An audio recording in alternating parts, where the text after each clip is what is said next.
All right. We're back. It's me, Robert Phoenix. What's happening, everybody? Welcome to another edition of Sunday Night Astro Live. And I'm here with my co-pilot, the Astro Cat. That's right. He is here waiting to jump into action. Yeah, what's happening? What's up? What's up? Have you seen that video of Biden, and there's a guy next to him? He's like a ventriloquist. Have you seen that video? I mean, Biden's talking, and you know how ventriloquists move their lips? It looks suspiciously like the ventriloquist and his dummy. But I think the guy is just reading the teleprompter like Biden. Wonder if I could do this with Jasper. Hi, everybody. I'm Jasper. How are you? I don't think so. I did try to be, I was into the whole idea of being a ventriloquist when I was a kid. I used to practice. With enough practice, you can become anything, even an astrologer with an asterisk. So, how is everyone? We got a good show planned for you tonight. We got a really good show. At 6:30, I'm going to have a guest, and it is Elsa Elsa, who I've talked about in the past. We'll get into the story when she gets here. She is in some ways, she's kind of responsible for you being here tonight and being a part of this stream, a link in the cosmic chain of universal coincidences and incidents, period. So she's going to be here. Elsa is an OG. She, on her website, the first astrology blog, she might be right about that. So we're going to talk, we're going to catch up. And by the way, I've only communicated with Elsa via email and through text. So I've never actually spoken to her, but I've had an off and on connection with her since I think 2008. So 14 years. And she's going to show up at the bottom of the hour. And we're going to talk about how astrology has really changed on the internet and kind of what it was like at the beginning and where it is now and you know where she thinks it's going. Of course, it's a hot thing. Just wait till Pluto goes into Aquarius. It'll really blow up. So we're looking at a system that is spreading far and wide in terms of its popularity. So we'll get into that and a number of other topics as well. So it'll be good to hang out with her and have a guest for the first hour. So that'll be from 6:30 to 7:30. And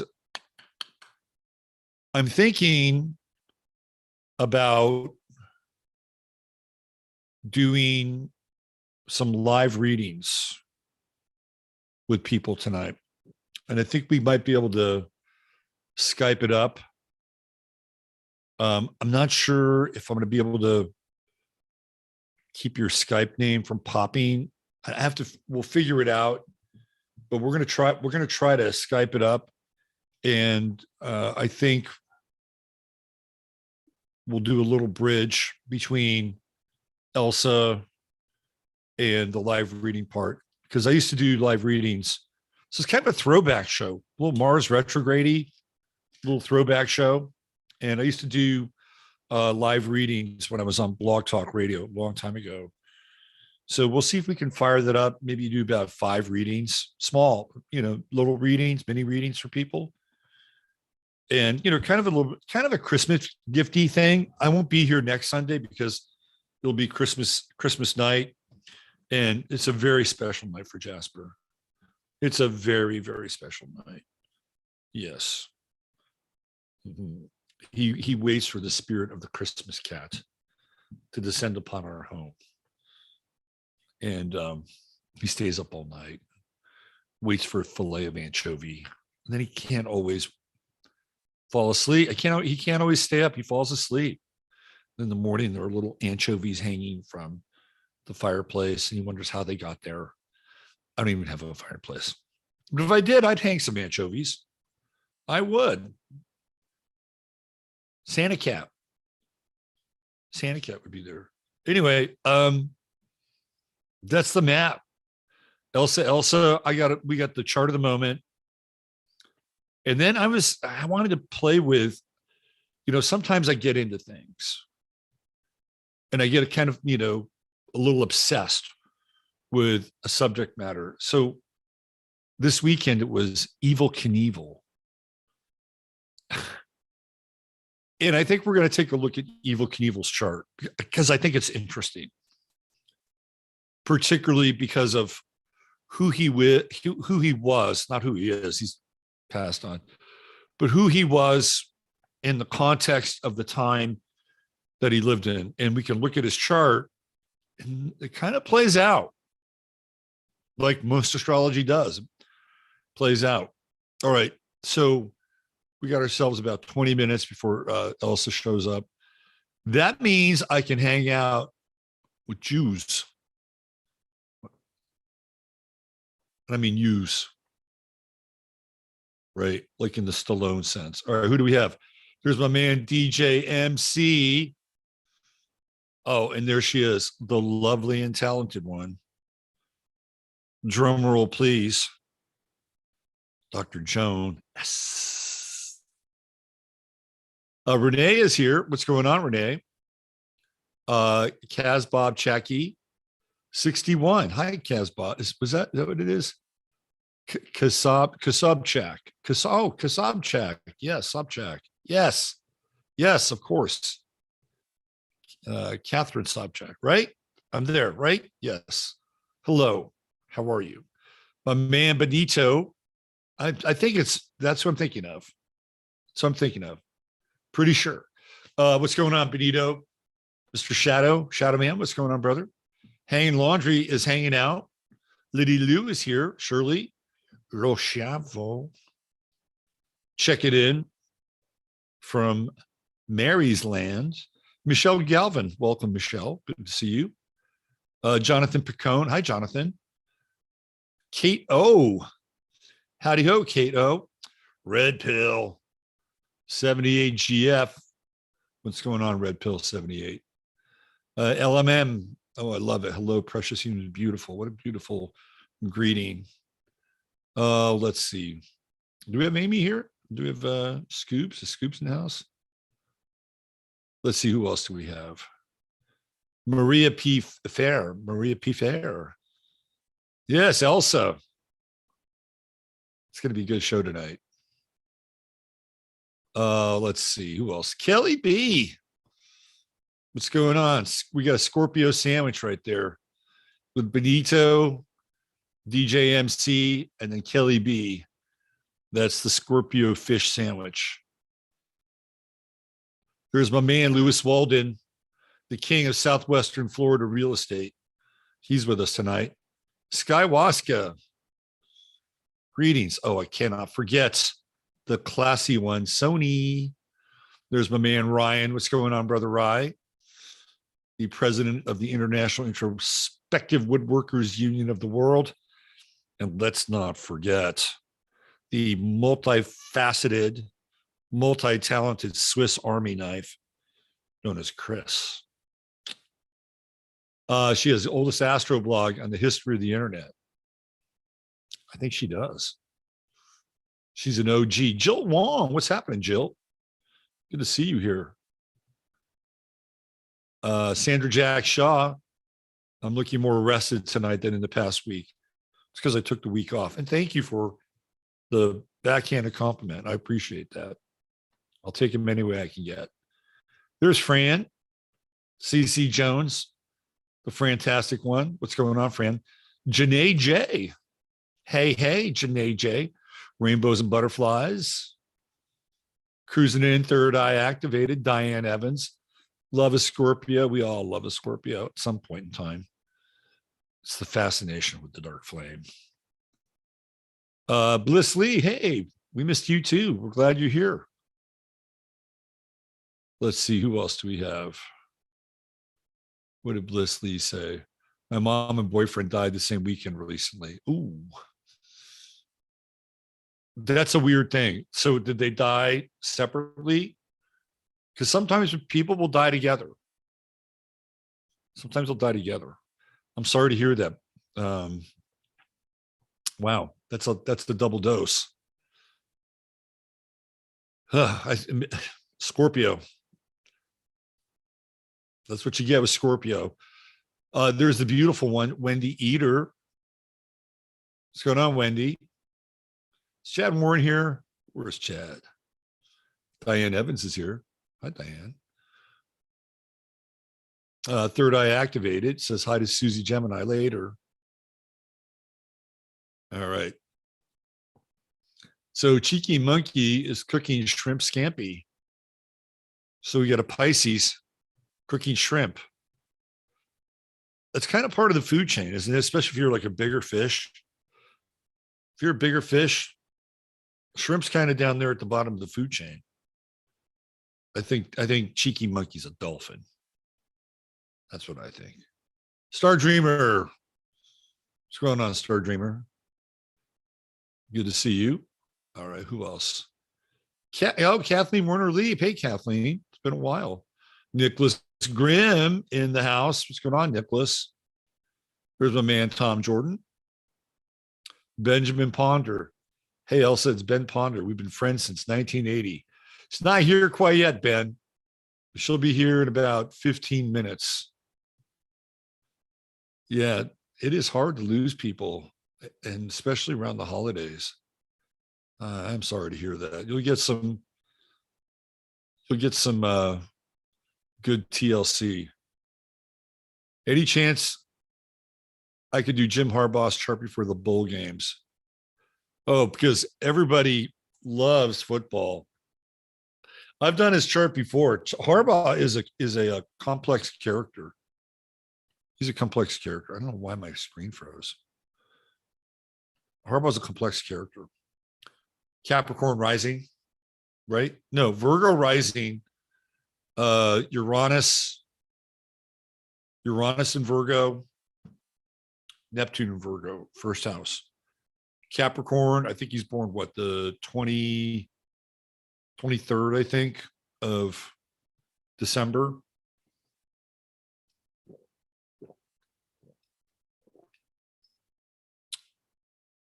So here you go with the Harbaughs. Father Jack, Aries. Son Jim, Capricorn. Son John, Libra. There's a T square in the Harbaugh family. Yeah, I mean, when is we could do like a for you, Tom Dar, who toil over your newborn daughter constantly, like a good dad should. You get a Jim Harbaugh sports astrology moment on this show. That's from me to you, brother. Right there. Right there. Let's see, Sandra L. coming in from Arizona. Arizona. Remember that song? It was by the guy who was in Paul Revere and the Raiders, but not Paul Revere. Boris Segal. Hey, Boris.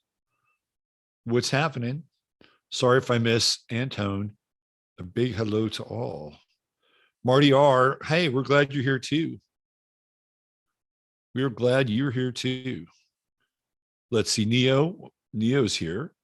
Hi, Neo. Jan Schiavino. How about some sardines for Jasper? Jasper, what do you think? Sardines or anchovies? What's your preference? Or perhaps you'd like some pulpo.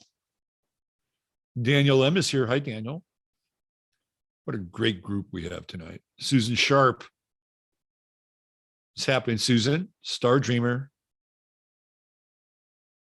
Today, I'm another year older. Actually had a good day compared to the last few weeks. Happy birthday, Sandra Jack. A rousing round of applause. Resident Sagittarius in the house. Good job. Good job. Let's see. It's been one tragedy after the next this month. Well, you're clearing the decks. You're clearing the decks for the inundation of bliss and blessings that are going to, because this is how life is, right? It's all about cycles and times and wheels.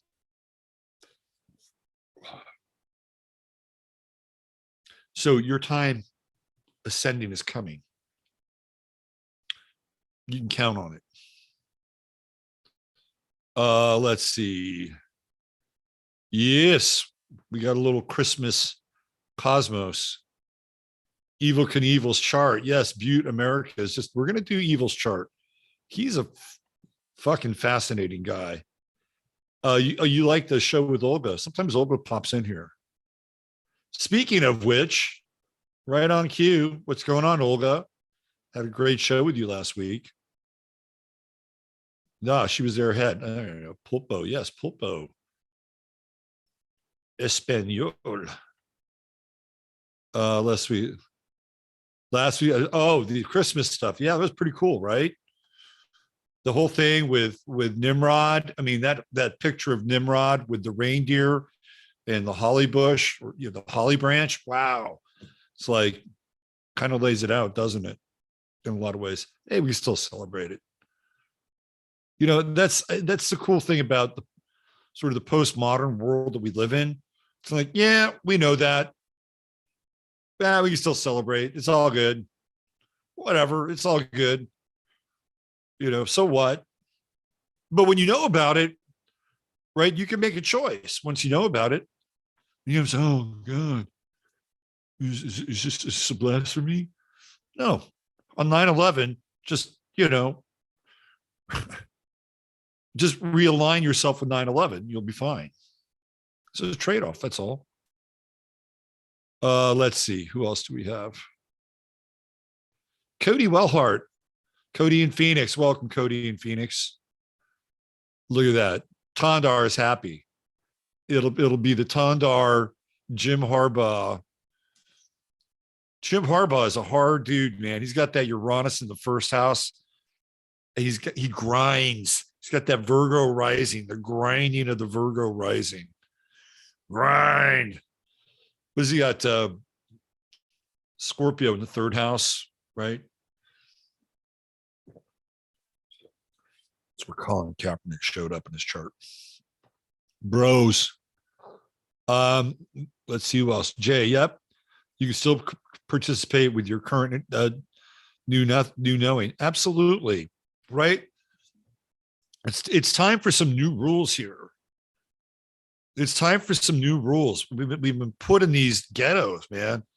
These ideological ghettos. And this is what's coming with this new time. This is totally what's coming with this new. It's really interesting.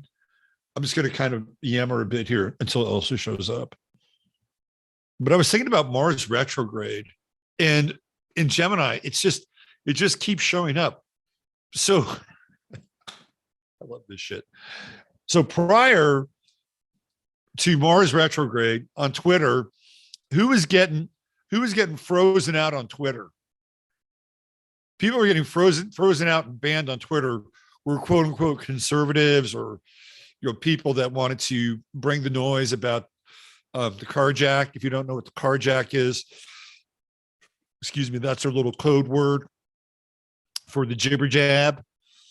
And you know what the jibber jab is, right? We call it the carjack around here. So there are people that are getting bounced off of Twitter because of their insight into the carjack, or for any number of reasons. Accounts frozen, banned, suspended. Well, with Mars retrograde, guess what's happened? The other side's getting banned, theoretically, right? Like Keith Olbermann got banned. Taylor Lorenz banned. So total Mars retrograde, right? It's the other side. It's dual, and it's like the recoil of what's already happened. You just got to love it when the cosmos brings justice in its own way and time. All right. Look who's here. I think we're going to bring Elsa on. Enough of me. Let's go we. Let's see. There she is.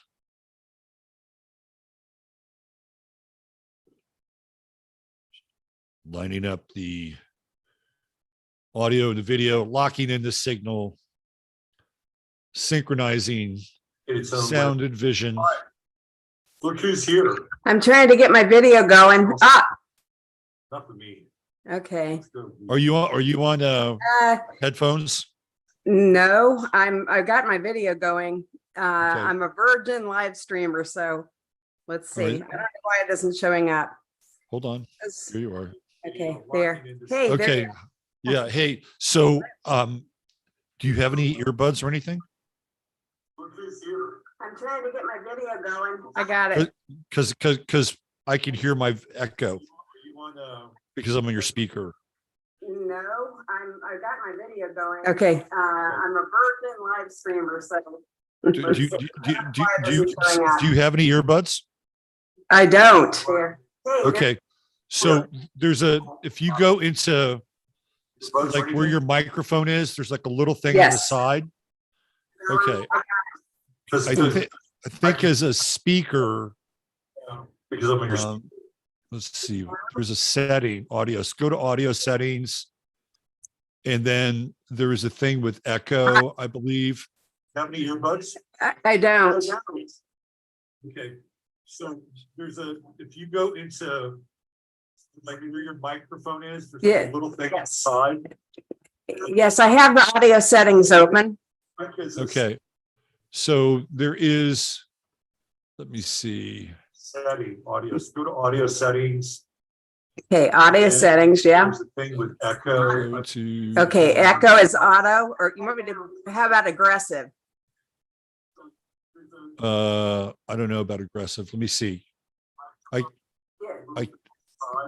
How's this? Yes, I have the audio settings open. Okay, so there's a big delay. So That's because you've got the show on.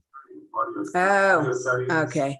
So get out of the show, like because it'll open up another window or hit Okay, I'm out of the noise. show. Okay, there we go. Blessed. All right. Now let me get into you here. Hold on. All right. And all right. How are you? Hey, I'm good. Thanks for having me on. This is our first time. Yeah, I'm looking forward to it. We have actually never spoken before. That's true. Hi. So let me set the stage for how I got here and how you got here. I got here because I started writing a blog in 2008, and you are known for having the longest running astrological blog on the internet. And I was just writing like just shit on my blog, but shit I thought was interesting. And then I did a post on Sarah Palin, and all of a sudden I go to my settings. I did a chart, and I go to my stats, and my stats are just blowing up. I'm like, where are all these people coming from? And then I clicked, like they all came from pretty much one place, and that was your blog. And I don't know if you were just scraping RSS stuff. I don't know how you got to my blog, but then once you started, I'm like, well, maybe I should do more of this. I felt like it was, I don't know, like I was a lab rat or something. You're feeding me cheese. And so I just kept writing astrological stuff, and you kept reposting it, I think through the RSS on your blog. And so I got all these stats, and all these people started coming to my blog. And honestly, I really don't think that I would be here right now interviewing you had you not had your blog, and had you not picked up my blog way back in the day. So I've never said it, but thank you. I mean, maybe you were just looking for content. Like, I don't know about this guy. I'll just put it up there. But thank you for doing that, because you changed my life, right? You changed. You're welcome. I had no yeah. idea. Right. I mean, so, but it's cool that you did. And I think you probably also helped break up my marriage too, which was already shaky. Not you personally, but the fact that I was becoming an astrologer. Like Oh, I see. go out and get a real job. I'm like, I have one. This is my real job now. Okay. Like, I thought we might talk about that actually, like being an astrologer and what that does to your social life and what, because I've had to deal with this for decades. well, let's find out more about you. Enough about Right. me and my blog. Let's find out more about you. Because again, my knowledge of you was really because you and I used to exchange some emails too a little bit. Yeah. Back in the day. And then I don't know what happened. Maybe I start writing less, or I don't, we sort of lost touch, but you showed up on Twitter maybe about a month ago. Like we're Twitter pals. Like, oh, look who's here. This is great. Right. But so let's find out more about you. You're a Libra, right? Aren't you a Libra? No, I'm a What's Virgo. you're a Virgo. Oh, okay. When's your birthday? What day? Oh, no, I don't, that's all I'm going to say. You're not That's gonna more say- than I usually say. Really? Okay. No. All right. I thought you were a Libra. So No, yeah, I don't, no, I have Mars conjunct Mercury in Libra. I call it a my wee bit of Libra, but really it's pretty pronounced. right. That Mars Mercury conjunction can be very fiery. times, It even in causes a lot Libra. of problems. It's the hardest thing. And it causes me the most problems in my life. I'm glad I have it, but there's a real shadow side to that. Yeah. Yeah. Especially Especially in Libra, because you just want to fight with especially in everyone Libra. all the time. Look at me Right. interrupting you. Just kidding. no, no, Mars and Libra needs a cause. You got a good cause, you're good to go. Yeah. Right. Should have been a lawyer. Yeah, it's in the 9th house. So causes, yeah. That's law. Did you ever think about being a lawyer? At all? Yeah, a lot of Yeah. people have told me that I should have done that, but I think this is just a calling. When I was reflecting back, because I know I'm coming on here about how I ended up where, how this happened. And if I go back to like when I'm 8 years old, it's obvious. It's obvious where I'm going to go and what I'm doing. It's astonishing. How let's this let's hear unfolded. it. Take us Well, back to 8-year-old. I'll be, very quick. I got introduced to astrology when I was 8 years old, and my sister was 10. And we lived, and this is very important. I don't know what we're going to talk about tonight, but this is just key, important. We lived in the middle of the desert with no phone, no TV, no car. Okay, so it's a metaphysical bent, my grandfather. So he introduced us. He had an astrology book, but we were able to go to the library once a week. It's really an unusual situation. I'm telling you, there's no TV or radio, nothing in the house. So once a week, we go to the library, my sister and I, and there's no computers, obviously. And we were allowed to get 2 books each. And so we'd have them all on the floor, big library at least. And I couldn't do the math. I was 8 years old. She was only 10, but she was able to do the math, if you can believe that. So we were both Capricorn risings, but she calculated me to be Aquarius, and I didn't find out till computers came around, like decades later. Anyway, That's pretty good though for just doing the math. Very good. Yeah, Yeah. No complaints. But so we go every week and we trade the books out and fight about it. We're just little kids. So it was like something out in the desert that my sister and I learned, to some extent. So I ended up leaving home when I was 15. So that was, then I went out in the world and you try to talk about astrology and everyone looks at you like you're crazy. And I was trying to get traction, in life. Yeah. So I got traction in life. And then I wasn't really reading about astrology then, but I was about maybe 21 and I decided I was going to be a grown up because I have Capricorns, I want to be an adult. And so I was going to send birthday cards and Christmas cards. So I wrote down everyone's, their birthday, like in a offline, because there is no computers. And I couldn't help but notice that all my friends were grouped by the month, by the sign, and it just brought astrology back. So I started back into it. And by the way, I saw that my friend Ben, he's from the 80s. He said he was in my book at that time. This is how long ago this was. He's a Scorpio. So I had a Scorpios and the Capricorns. And anyway, it got me back to reading about it again.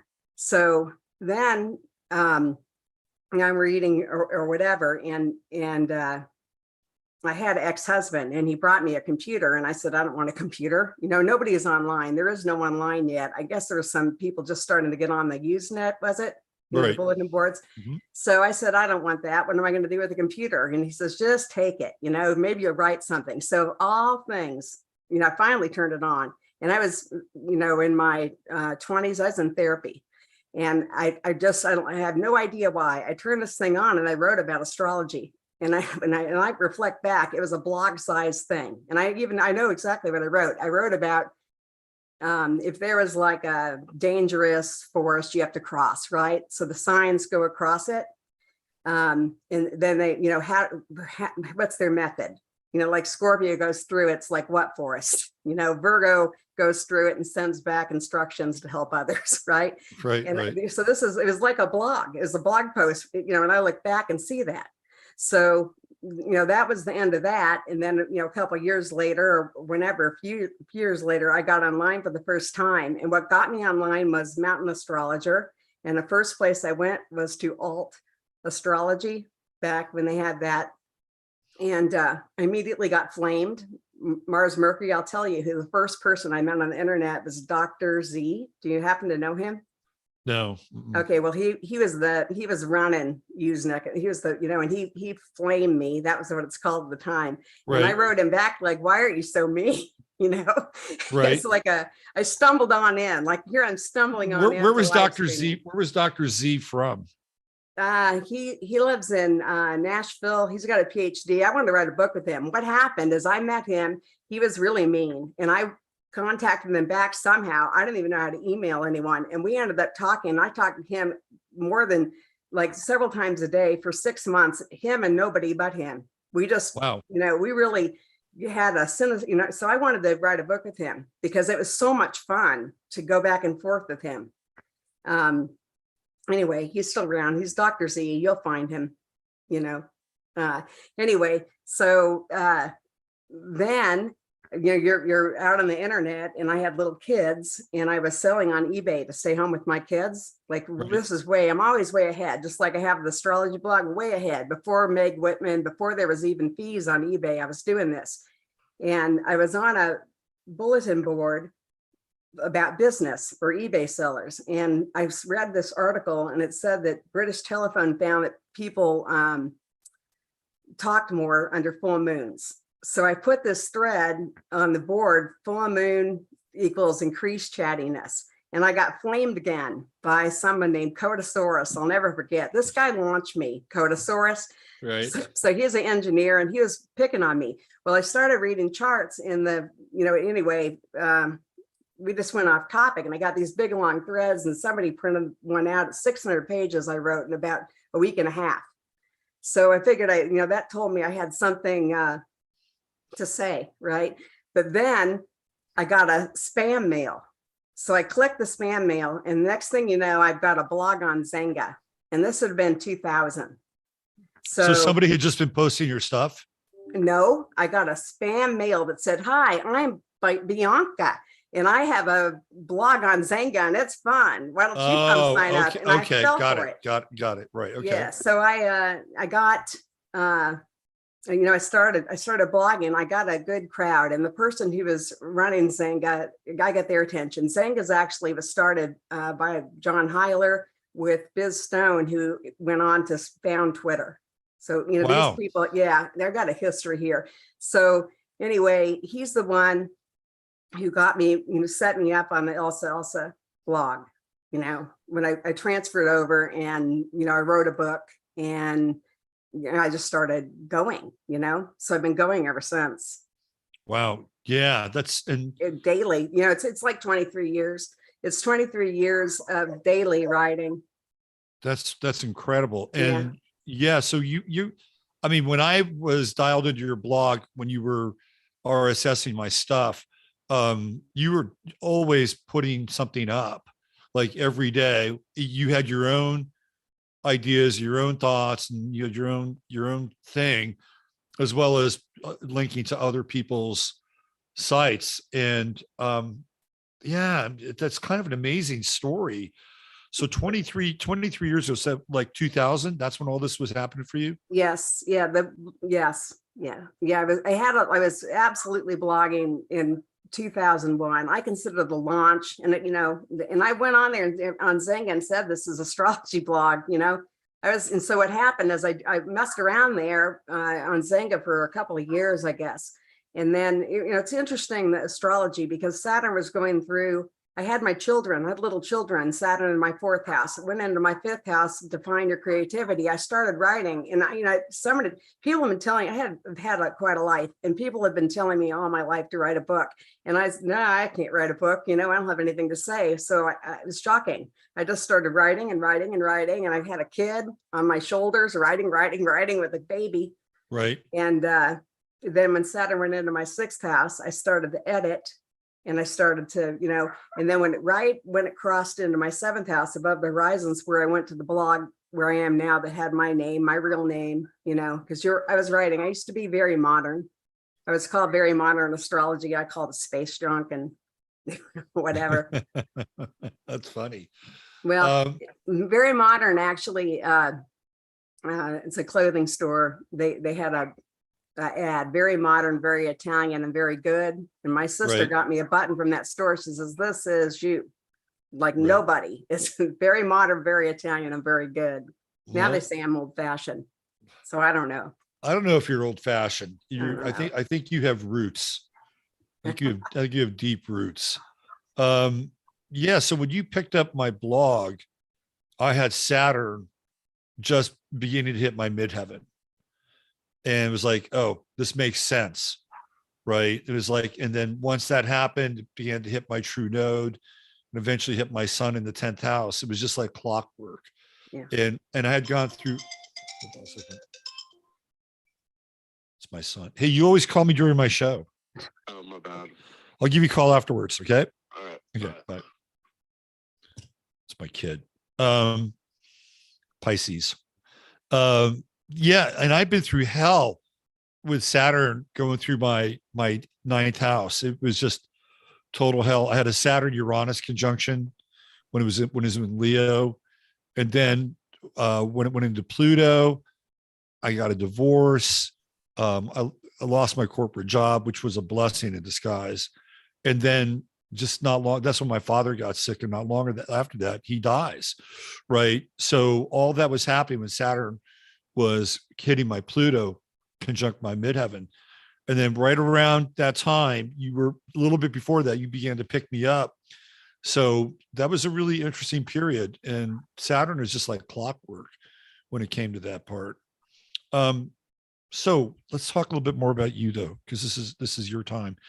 Do you remember there was a guy that I used to follow back around 97, 98. I think he was from Pennsylvania. And I think his name was Zipzy or something like that. Yeah, you got to be kidding me. Were we both thinking of the same? Did he have a Hawaiian shirt or something? And he died of cancer? That's right. That's right. Yeah, he was great. He was great. amazing. And then he was dead. He's the first person. I know exactly who you're talking about. He was, I didn't know him, but I was aware of his site, and I thought he was very funny. And he had no shirt on, like he had his chest, a bare chest or something. Yeah. Didn't he? Yeah. He died of cancer. He did die. He had the most blown out site. Like you could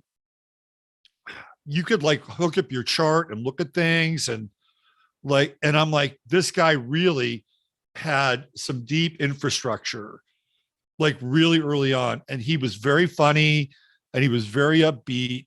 And it was like, he was my first like dip into online astrology, was that guy. You remember him? Absolutely. Not only do I remember him, I was thinking about him today, and I'm not kidding you. I couldn't remember his name at all, just his picture.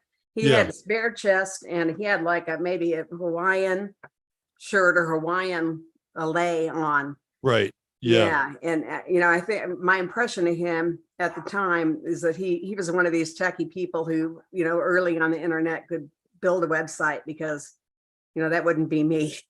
Right. No, his stuff was very sophisticated in terms of user interface and the whole 9 yards. Yeah. In fact, it was so sophisticated. I remember going back maybe around 2014 or 2015 and trying to find him and tried to see like what he was doing with his software and everything. I'm like, oh, he died. Oh no. Well, what happened to all that technology and all that infrastructure that he had built? And I don't know. I the trail went cold, but he was an early one for me. And I think another early one might have been I think Cafe Astrology. I think that was around for a while. What was that? Cafe Astrology. Oh yeah. Yeah. Yeah, I think, yeah, I remember because I promoted her, early. And I think she came like a couple years after me, I think. Wasn't her name Kelly? Wasn't that her name? Kelly Yeah, something? I think so. Yeah. Right. Yeah. I corresponded. This is all, I mean, I was always into astrology. I wasn't blogging at all, but I was reading it and just trying to find really cool sites about it. She got my husband a gift actually, because I was sending her traffic. So she got him, I was writing about him at the time, and she Right. got him, it was a gadget, something is some kind of machine. He has Venus and Gemini and he likes gadgets. I don't like gadgets. So I said, get it to him. let's take people into your website now. I just got to go over to I had it up here earlier. Or are you right there? And let's go over here. So this isn't your first Google YouTube live stream, is it? It is. Wow. Yes. I feel I'm I feel shy. honored. I I'm feel shy. honored. I am kind of shy. It's a good moment. All right. So this is what you're up to now. And the first astrology blog ever right here. And you got some services there. You got transit reports and a bunch of cool stuff. You got some consultation things going on as well, which is always cool. Join us in the Coliseum. Are you going to the Coliseum? No, that's a private forum. That's Oh, a private okay. forum where you can say anything you want. It doesn't get indexed by Google and we delete it. Like Okay. you go in there and talk for a few months and then we just delete everything. So people can come in there and dump their junk. And you got classes and everything. Look at that. You are busy. So how's life as for you as a practicing astrologer? Well, it's not as good as it used to be. I'm one of the de-indexed people, like Google's blogs are getting phased out, period, Yeah. So like, that's kind of the arc of this, how I saw this. There was a time if you searched astrology, I would be on the front page of Google five different times, Yeah. It just dominated it just dramatically. And I remember, the first time I knew that it was changing. Do you remember when you Google things and like, say you want to read about Mars and Aries, and then it would have some blogs to go read about about That's Mars all and sponsored Aries. ad shit. Yeah, but then they started putting a little box with answering the question right on the screen. So if you just, a lot of times, so that just wiped out 40% That's of true. traffic right there. Yeah. And so that, it was a clue. So now, I don't know if you saw Chris Brennan. Have you heard Yeah. of Chat AI? Is it a new AI that does astrology? No, it does anything. So you can say, what do you think of this stock? And so Chris Brennan on his Twitter was posting yesterday about asking about astrology. And, it's very, very good. It's good. It's definitely going to be the new Google. It's definitely, people are going to, they're going to go to, people are going to go to, they're going to go to that to answer their questions. Because, like he was using examples like write an introduction to my astrology website, and there it was. And then you can tell it how many paragraphs you want and aspects. And, it's very good. It's very dry. There's no, this is kind of, it's sickening to me. It's like, I've been talking about, I've been talking about how astrology, how AI will put a lot of people out of business, and including a lot of astrologers. Well, where do you think they got? See, here's the thing. Where do you think they got the information? This is why From us. Exactly. Yeah. And exactly. So, I knew that. And so, it's my astrology is part of that AI. I know that because I just dominated the blogs for so long, for 10 years. So you're like a god. You're like a god. You're like a god. No, I'm not. No, no. I'm just saying, no, I mean, it's like, I've seen this whole thing go down. And so now we're to, now it's, I don't like you said this is like one of the things you want to talk about. I don't like where astrology is going, and where I can see everything, like this is not what I judge everything by, is my clients, like the people you talk to and who's coming and what's on their mind. And that's another thing I was just going to mention. When I first started, I had maybe you know her. Her name is Claire France. She had a website too. Yeah, Claire used to. Claire France. She used to communicate with me a little bit. Yeah. Yeah, well, she's a double Gemini, and she used to run a mailing list. I used to be on all the mailing lists too. I like to write. Anyway, she quit consulting like I think it was about maybe 2003, because she said she's a double Gemini. She says, this is too heavy. And it just has done nothing but get heavier. So like when you're consulting today, people have very bad problems. They're very scared to death. And, it's just bad. And so what I'm noticing about the astrology is people are, they're getting it wrong, and it's causing them harm. And it's bad for them. Like, for example, somebody is disabled today because of a transit that they don't understand, that's not going to take place for 5 years. Right. Right. Okay. So then, you try things like what the online astrology doesn't tell you. They don't give you any kind of instructions of how to use the astrology. So, my thought about that is in 5 years, you're going to learn all kinds of things, that life is unfolding. And so it makes no sense to worry about a transit 5 years away, because you're not going to be who you are now when 5 years from now. Right. And, but just also like the young people and all the programming that goes on, what they read, and they like, you're a 13-year-old Scorpio and you're told you got to go have sex every day. Scorpio's not like that. Right. And they're programming them, and then people pick their favorite signs, and it's just I think it's detrimental. Well, so let's spin off of that a little bit too. I do all of my readings via Zoom. Almost all, I'd say 99% of my readings are Zoom. So what is Zoom? And again, I haven't looked at the user agreement with Zoom, but what is Zoom doing with those calls? And what are they doing with the interchange and the back and forth, right? Like how much of that is either being directly or indirectly? Because how many times, this happened the other day, we were talking about this movie, Barry Lyndon, this Kubrick movie. And then all of a sudden, this Barry Lyndon movie shows up on my YouTube feed. Like, well, how does that happen? Well, it's because your phone has a speaker in it and it listens to you. Right, has a microphone, right? So we know that happens.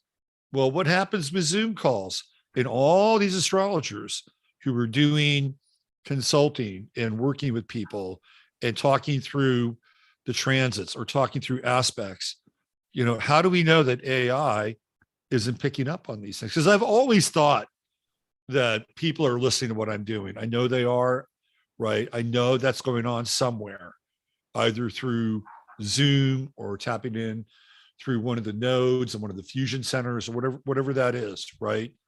And then what are they doing with that? Because what you're talking about is the sort of the headline for astrology, right, through AI. But what happens when it gets down into the things like subtlety and nuance? That's the part where it's going to really freak people out.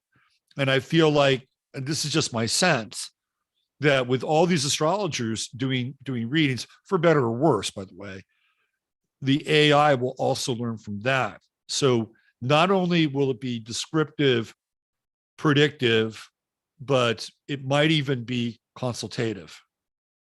Well, you're probably, as far as I'm listening, you're probably right. I hadn't thought about that, about Scorpio rising will do that to you. Well, see, I wouldn't go to a machine, Right. but I'm from a generation that wants like pheromones and smells. Which is what I love your article Yeah, about the holodeck. I mean, it's a really good article thanks. about how, to me, this is the dark side of Pluto and Capricorn. I'm sorry, Pluto and Aquarius. This is the dark side, right? Where we're in a pod and everything is simulated and Look. everything is brought to us, right? And that we don't go out and what did you call wasn't venturing. What was the word you used? Cruising around, tooling around. You just go tool around. Yeah. Yeah. Yeah. And people don't tool around. They don't go anywhere. They don't go Yeah. anywhere at all. But it's, it's worse than that. Because, see, this is where, and this is what I think, this is literally what makes me unique. This is what I think is what makes me unique is I grew up without a TV. Right. I didn't have a TV that I ever looked at till I was in my 35. I had no interest because, you're not used to looking at it. So now I see, like, say, my grandson, and he's just he's in the TV. He's in the metaverse. He's just in the TV. You can't get him to turn away. Right. And I can tell you, people have asked me all my life, like, how are you, whatever it is, the whatever it is that I have, whatever kind of charisma. I can tell you this, when I was a kid, there wasn't any TV. So I spent time reading and thinking and dreaming. And, when you put your kid in front of the TV, they're just absolutely zeroed in and they're ruining them. They're ruining your kid and you can't ever think again because you're just not, it's like watching, running and going outside and running around or watching somebody else go out and run around and they're telling you what to think and they're telling you how to be and no, do it this way. And you Right. don't have there's no individuality and it's uninteresting. It is the dark side of Aquarius. And I've been Well, I talking, agree. I've been talking about this for I years. agree. That's what I started writing about that, I go way early, way early. So like 6 years ago, I was writing about Pluto and Aquarius. I go, just for because we're talking about astrology, the thing that allows me to see things way ahead is the Jupiter Uranus in my chart. I have an aspect. Right. Do you have the trine? Do you have the Jupiter Uranus trine? No, I have an in conjunct. In conjunct. Oh yeah, I've got the Yeah. trine. Yeah. So yeah, I hear you. Yeah, I mean, I was thinking too, like when I was a kid, I was a TV freak, but I also went out and played a lot. Right. I mean, I'd get up in the morning and I'd go shake people out of bed. Come on, let's go play baseball. And I would play until the street lights came on. Right. But I also love TV too. But back in the day, it was not immersive. Like the TV went off at 1:00 in the morning or something. Two channels would go to gray. Right. And then in the morning, whatever, Star Spangled Banner, and then start back up again with the Farm Report or wherever you were. And so it was limited, right? Like TV was a limited hang. You had 3 major channels. You usually had a local affiliate. You had another sort of local channel that wasn't an affiliate. And then you had UHF. And that was it, right? It wasn't like today where it's all immersive, whether it's the phone or the tablet or the computer or the TV. It's a completely immersive environment. So there's a difference when I was a kid and I watched a lot of TV, but it was also an analog signal. And they went off the analog signal. When was that? I think it was around 2011, I think they went off the analog signal, 2010, 2011. And so they just shut that down, right? So everything now is completely digital. So when we watched things, it was all analog. We had to have TV. We sound like a couple of old geezers, but we had to have TV antennas that would literally, and that was Aquarius, right? Those were the waves coming in. We had this thing that pulled them into our home and transformed these frequencies into images inside of our TV. It was magic. And there was something about the analog part of it, though, that made it resonant, right? There was a resonance. There's no resonance now. And who knows what they're using the analog frequency for? God only knows. But everything is digital now. We've gone from magnetic resonance to being binary. Well, at least mostly binary. In other areas, non-binary. But I think that's a really big thing. And I actually have some ideas about where we're headed with the whole Pluto and Aquarius stuff. But I'd like to know, besides what we've talked about, or maybe inclusive of what we've talked about, what else do you see? With Pluto and Aquarius? Yes. Well, it's just more merging man with machine. I don't think it's going in the other direction. I don't think it is. I think that I think they're so good at sucking people in. And I also think that we were sucked in. I don't mean to sit here and say I'm old and these young people, they don't know what they're, it's unusual to grow up without a TV. In my era, that's not usual. But I think that they're going to be successful, like metaverse, that I think they're going to be, it's not us. We're old, we die. The young people love it. Well, okay. So I'm going to push back just a slight bit on this, and I'm going to use metaverse, because metaverse is a huge failure. Like maybe the idea of metaverse in another environment might work, but there's no kid that wants to go onto Facebook. No, I'm not talking. Okay, that's the metaverse, Mark. It's going to be gaming. Yeah, I agree. Thing. Okay, so that's what I mean. Okay, so yes. I'm talking about GameStop. I'm like talking about Ready Player One stuff, right? Yeah, I'm talking about, okay, so like my son, he's a gamer, and son, are you winning? Just classic. And back when that was going on, they used to say like it's going to be hand-eye coordination, it would be good. First they said, wait, they're shooting too many people, they're shooting too many people in video games. Right. Anyway, he ended up an engineer, so he's a computer engineer, so that turned out okay. But I think that the gaming is going to be the new entertainment. And so anyway, my son, he has all his friends in the game, and I eventually came to understand that. Mm-hmm. And he's not from my generation. Like I'm walking barefoot in the desert. I dig in the dirt. I'm a gardener. He's not. That's his world. He likes it. Right. And then these people, it's so much, they use the internet so much that they don't like to make phone calls. They don't like to, they prefer the virtual world. A lot of them. Right. Yeah, because they have been, what's the word I'm looking for? They've been sensory redirected. Yeah. So that it's by not tooling around that they've developed an aversion for having face-to-face contact. And not all, I meet some Gen Z kids that are great, by the way. They're mind-blowing kids. These Gen Z kids. I enjoy them tremendously. I spend time in their environment just because I really like them a lot. I do too. I'm a big fan of Gen Z. To your point about the gaming, this is where I think it's really going to come into play, is they're going to connect the gaming up with the net zero carbon stuff and the social credit scores.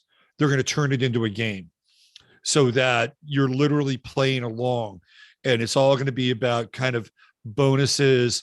And at the end of the month, right, whatever kind of universal basic income you had for that month, it zeroes out and you get to play the game again and try to beat your score from the month before, right? And there's going to be all these things that you can do in order to improve your social credit score and get their little, UBI, whatever that is. Some of that is probably going to be pretty unsavory. Like find somebody who's a carbon cheat, right? It'll be that kind of stuff, right? I think that's where the gaming is going to come into play, and I feel like they've literally gamed the system in order to get people to just, hey, this is what we do, and this is how things go, and it's just an extension of the thing that they've already been doing most of their life.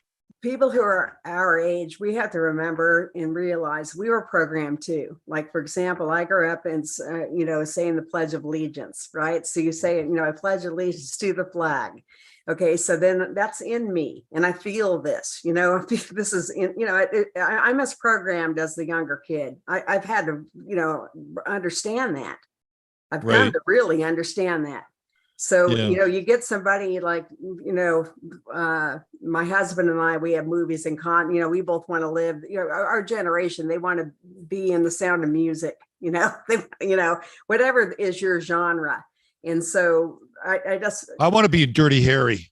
Yeah, right. Exactly. I So want to that be, you I want to be they hairy. give you, they supply you your hero. And so you Right. find Yeah. somebody and their imprint, like it is pretty interesting. My sister had a theory. I think she's right about this. It's certainly true in my case that we all have an imprint. By the Mhm. way, that's the other thing I love to talk about, relationships in any form. Anyway, we have an imprint of who we're looking for. And so like for me, it's like short, dark-haired men with big noses, and Really? the way she put it, well, you go out with whoever, anybody, right? But Right. she's talking about when like you're sitting on a plane with your boyfriend and this guy with the dark hair and the big nose, I can't help it. See, Right. and that's the imprint. And Right. it's like a mixture of like your parents. And then we grew up with our parents, and our grandfather was a big influence and he lived close. So like you have the three and how you partner, and Mhm. so if you find somebody and you have the same script, because there was a big talk 20 years ago on my blog, like a big debate over this life imitate art and this art imitate life. So somebody came on and people were discussing it, and somebody came on with this great authority. How somebody knows something and you can tell that they really know something that you don't know because it just Yeah. comes across. And he said, absolutely without a doubt that life imitates art. And he was so sure, and I wasn't going to fight with him. And, and I finally, I eventually came to understand. And now I understand that, we have sex the way they have sex. Where we see it's monkey see, monkey do. I'm sorry. People just hate the idea of that. Yeah. But So what does that say about tranny hour now down at the local bar? I mean, that's very prevalent now, right? Is that that's something else. You kind of wanted to talk about the history, because I've been doing this so long, and Right. I've always been able to find kind of cool pictures. It's just been like luck. Right. So I go out and get these pictures for 23 years. Well, it's getting pretty hard to do. And It is hard to do. Well, they don't exist. Do you see what you see? There's no, Right. okay, I was a mom and I took pictures of my kids, and there's regular kids out there. It's just normal kids. And they're eradicated from the internet. They are eradicated. They are gone. Yeah. And I don't know, who realizes what. We don't see real people on the internet. We do not see them. It's like, and then you see the ads, like, have you seen a Kroger ad? Everyone is misshapen. They're all little balls of people, there's nobody real. Yeah. Right. And that's why I get on here without makeup. And that's why I'm just getting more real, because I want to be identified. Yeah. Like, Well, good. As a person. Yeah. Right. Good. Getting back to the images thing too, I remember it wasn't that long ago, maybe 3-4 years ago, I'd go online and I'd look for an image, and I'd be able to find an image of a thing or a representation of the thing. Now, when I go to find an image, I'm thrown into Alami or Getty Images or Photo Stock, right? And a lot of these images are public domain images. They've been around, like some of the old alchemical astrology stuff. Yeah. That stuff is old. Nobody knows who did that. I mean, it just, it shows up maybe in some book somewhere or some collection in a library. That's all public domain stuff. But if I want access to that now, these third parties have gone in and basically rated all these images, and you have to now go through the third party. You have to get a blanket license, or have to license that specific image. And that's been a real radical change in terms of the work that we do as well. It's going to be NFTs and everything is going to be for sale. They're just putting mom and pops out of business. I don't think they're doing anything to astrology that they aren't doing to everything. That's right. I also think there's, like I talked in the post there, about being in a holodeck, and you go into this and, talk about this or whatever. But the other thing I think is the ceilings coming down right now. Yeah. So like we're contained. And if we try to turn around and get out, we're not going to be able to. But this, they think people have too much money, and they're taking everybody's money. And that's right. That's right. Nickel and dime. Nickel and Well, dime. it's more like $5, $10. Well, that's nickel and dime is like vernacular, but yeah, Well, you're right. I know, Yeah, but yeah, we're way, they're taking chunks. They're taking chunks. yeah, I mean, yeah. ask anyone, let's look at the stock market. They're just, it's fake. They're just grabbing people's Right. money. I mean, wait till they find out that the stock market is the same as crypto. I mean, I don't Oh, know. Do you know that? I don't absolutely. know Yeah. who people know that or not. Listen, well, I think a lot of the people that watch my show are keyed in Yeah. because they excuse me, they're really good at kind of being ahead of the curve. So yeah, whether it's the back doors with crypto or whether it's the algorithms with the fake stock market, yeah, I mean we kind of know to the best of our ability which way the wind is blowing on this. Right. Right. So, yeah. All Yeah. right. So What I about what agree. about what let's talk about TikTok, because TikTok has become a real hotbed of astrology, and there are a lot of people on TikTok. Some of them are quite good, by the way. I'm not saying everybody on TikTok is unqualified to do astrology, but TikTok and astrology are almost synonymous. I mean, there's a lot going on. Have you been on TikTok at all? Not, I don't spend any time there. And you see, when you say like astrology, what are the people trying to do with astrology? I mean, what? Well, that's a really good question. What I've noticed is that there's a couple of things that have developed. Number one, because everything is so truncated and short, like you can't really elaborate and build things out.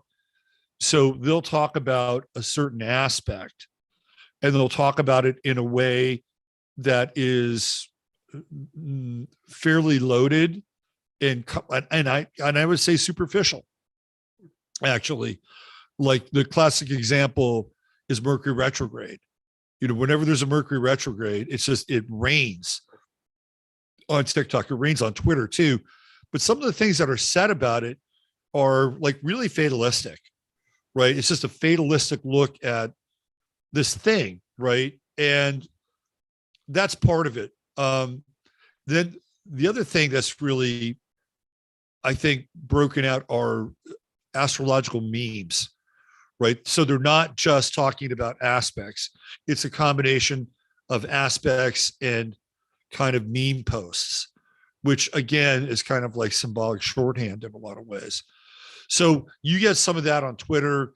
You get, and people will talk about certain things on TikTok that sound, for the most part, I don't want to use the word superficial, but it's how much can you really share in, what is it, 45 seconds or a minute, right? Not much. And then if you're really good, you can do a bunch of these things and talk about them and lead people to your website. And I know people that have done that. I know people who do readings on TikTok, right? They will, and one of them is one of my students. She's actually a really good astrologer. And she'll go onto TikTok and she'll just start doing things and she'll start saying, yeah, I'll do a reading for you for, 25 minutes, right? And she'll do like, I don't know, five, like 3 or 4 15-minute readings in an hour, right? She'll do that and she'll make X amount of money and and that's what they want, right? So you add it up, you add those 3 15 or 4 15-minute readings, right? And she's made, I don't know, the equivalent of $175 or something like that, right? So it's like she's done an hour reading for somebody, but she's just broken it up into bits. And that's what people are doing on TikTok. They're doing these short, everything is short, everything is compressed. And I mean, that's kind of where things are going, is this compression. See, I don't do that kind of reading, really. No, I know you do. Yeah, I know you don't. I know you yeah. don't. No, but I mean, okay, so like, I genuinely want to help people. Yeah. Period. I mean, I want to help people. I want them to have a better life. I help them because it helps me. Yeah. I'm a Virgo. Okay, I'm a Virgo. I know what I do. I know what I'm here for. I'm a worker bee, and I'm supposed to help people. So that is, that's my focus. So when I'm working with clients, they've got problems, bad problems. Yeah. I do things like keep your marriage together. I do. Yeah. Deal with people who are Yes. dying and caregivers, and I Yeah. sometimes, like, I'm the astrologer of last resort. Like when you're on the floor and you can't breathe, then you see that you're not going to do that on TikTok. If Right. they are doing it, It's a different acting. genre. It's a different genre. Well, yeah. So it's and that's the other thing. Just like we see the images that we see of, like, I used to be able to, like, find a kid on a skateboard. If you Google something like that now, you're going to get all professional pictures. And if you Yeah. look closely, there's something else to see in those pictures, which I won't go into.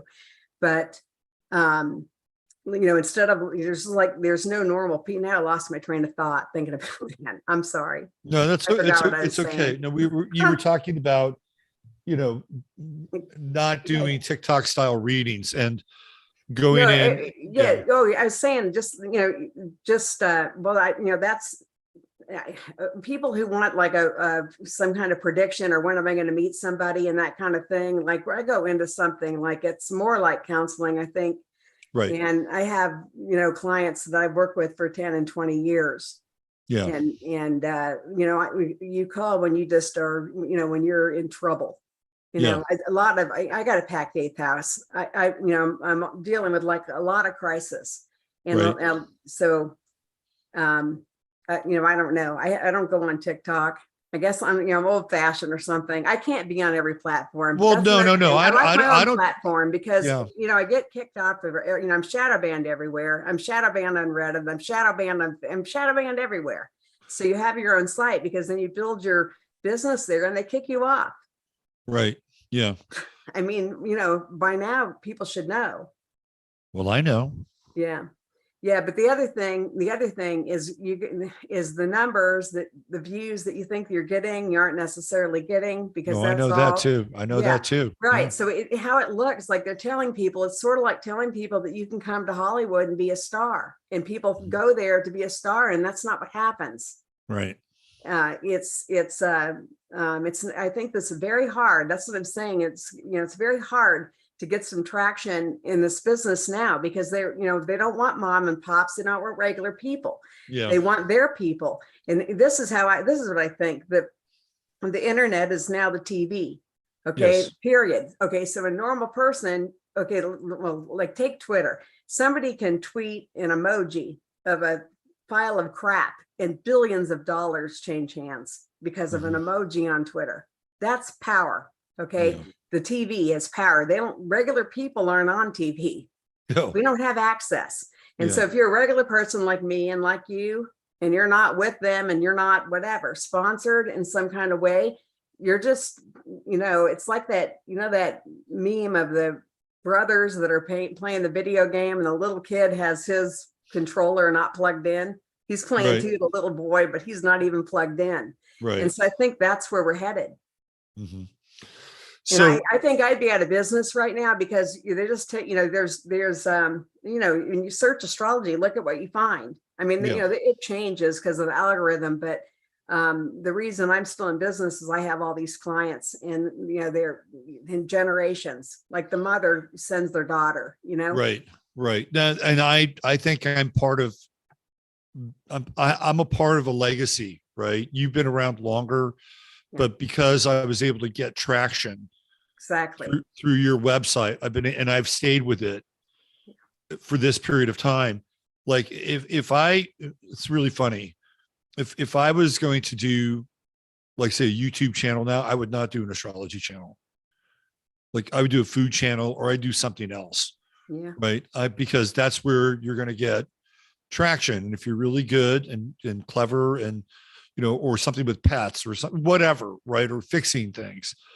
But I just think now, like, on my feed, sometimes I'll see people do something with astrology, and some of these astrologers are good. Like, there's this woman from, I think she's Australian, Liz Lazuli. Do you know who she is? I don't. She's a good astrologer. Nobody watches her videos. Yeah. And she's a good astrologer. And I'm seeing 175, 200 views on her videos, and she works her ass off. Right. And it's because I've been doing this for a while, and I had a run on Gaia TV, and so I've been able to kind of carry that over to doing this. If you know, but if I was just starting out, one of my clients, he wasn't a full client, but he learned a lot of stuff from me. He got on TikTok and he built up a massive following on TikTok. Now he's doing great. So I guess there is a path, but it's not the one that you and I have trod down. You got to go into the hinterlands and figure out how to game a different system, right? Well, yeah, but I think that, that it goes on, it lasts for as long as it lasts. You better get your traction, right? Yeah. Because I think that they're eradicating, I think the internet and the content creators will be just like TV, and normal people do not get on TV. We think we're on TV, but Right. I mean, I think that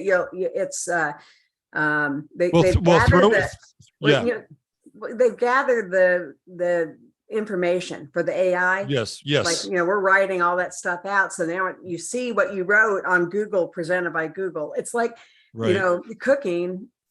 I love to cook, and I've always liked all the recipes. That's the website where I've always went. And so I know recipes that are from All Recipes. Somebody put that website together, and then you Google that recipe now and it comes up on Genius Kitchen. What the hell is that? Right. Like the search engine just steals the work. But there's always going to be, and this is where I differ just a little bit with you on Pluto and Aquarius, because I think there's always going to be the disruptive element with Pluto and Aquarius, that even though it looks completely gamed out, mapped out, and by the way, I've been thinking about AI as an astrologer for a while now. Like, it's been in my head. You add that to a deep fake, right? Who do you really think you're talking to? Right. You won't really know, right? I know. You won't really know. That said, there's always like a layer of disruption that we as humans are capable of. And this is my mantra. When Jupiter and Saturn became conjunct on the 21st of December in 2020, it was the start of a 20-year cycle that's contraction and expansion. And it's a birth. What that birth is going to look like, we don't really know. But I do know that with Aquarius, things get inverted. So when they start off with this plan, right, and we're going to automate everything and the AI is going to learn, yeah, that may be true, but there's always a disruptive element. Something goes wrong, or somebody comes into the mix that upturns the apple cart, right? I mean, I think that's also part of the story that we're inhabiting. I'll give you just a little bit of an example. And it's not even really a revelatory example, but I watch cooking shows, and for a while, I forget what this guy's moniker was, but basically he's a cook that cooks on like wagon trains and cattle runs. Right. And so he's out there and he's cooking in the bush, and, he's got his camera set up and everything. It's like, yeah, could you recreate that in the holodeck? Maybe, but you couldn't recreate it with that kind of authenticity. Right. And every now and then it'll show up in his kitchen. And there are just things that humans, I think, by their nature, and I do think that Gen Z is disruptive, by the way, that they can be disruptive, and we'll get things that, and it may be minute. You may have to pay attention, or maybe drastic. I'm not sure that AI will be able, it may be disruptive as a platform, but within that, I don't think it can keep up with this sneaky little human element we have to be completely outside the box or cutting. There's just something about us, and they've been trying like hell to program that out of us. I get that, but it's still innate and it's still in us. And as much as I go down the dark end of the street, and I've gone down there a lot, I just keep coming back to this other thing. Like even with Mars retrograde, and you have, all these liberals getting kicked off of Twitter, like Keith Olbermann and Taylor Lorenz, like, oh, Mars retrograde, Gemini, oh, look what happened, right? And I'm not looking at Musk as a savior or anything like that. I'm just noticing these things.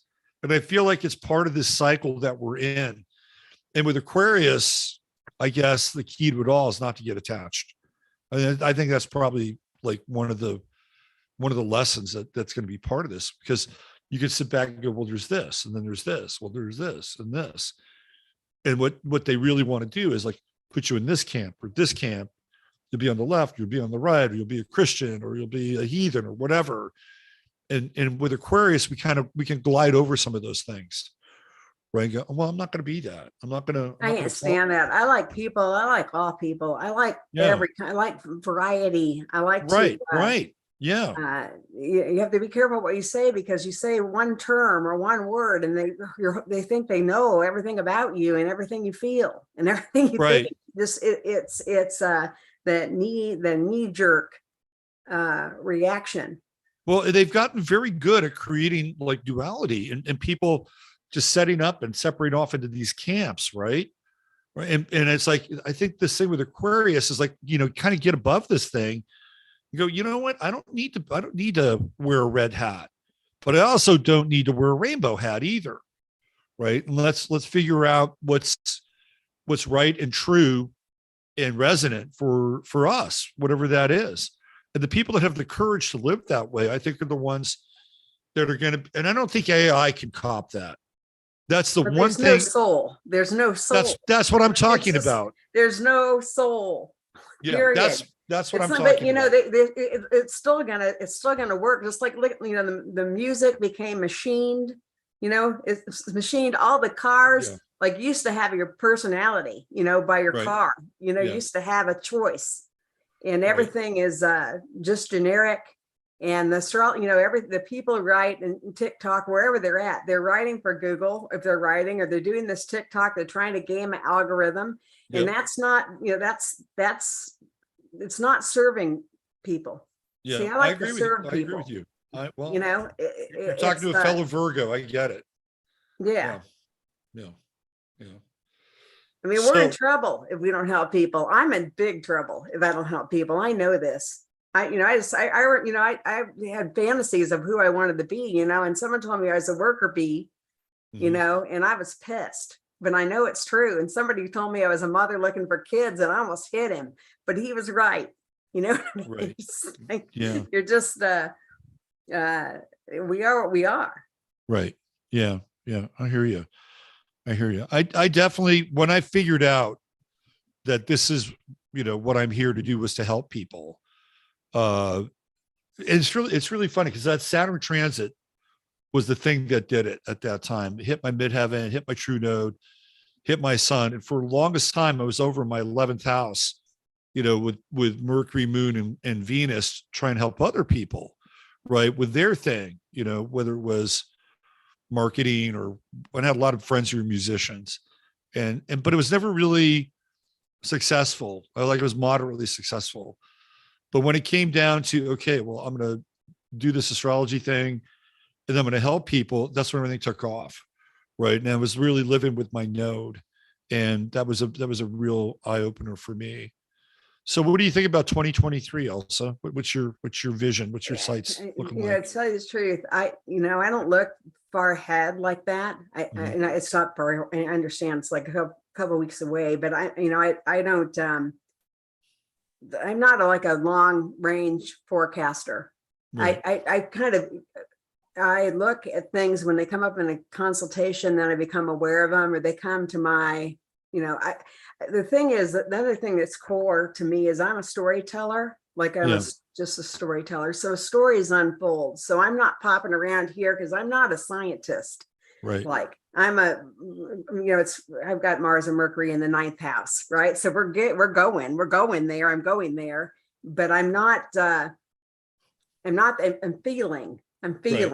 Like I said I had a packed 8th house. Well, my progress chart, you don't believe this. It has the Sun, Venus, Mercury, Mars, and Neptune and Scorpio in the 6th house.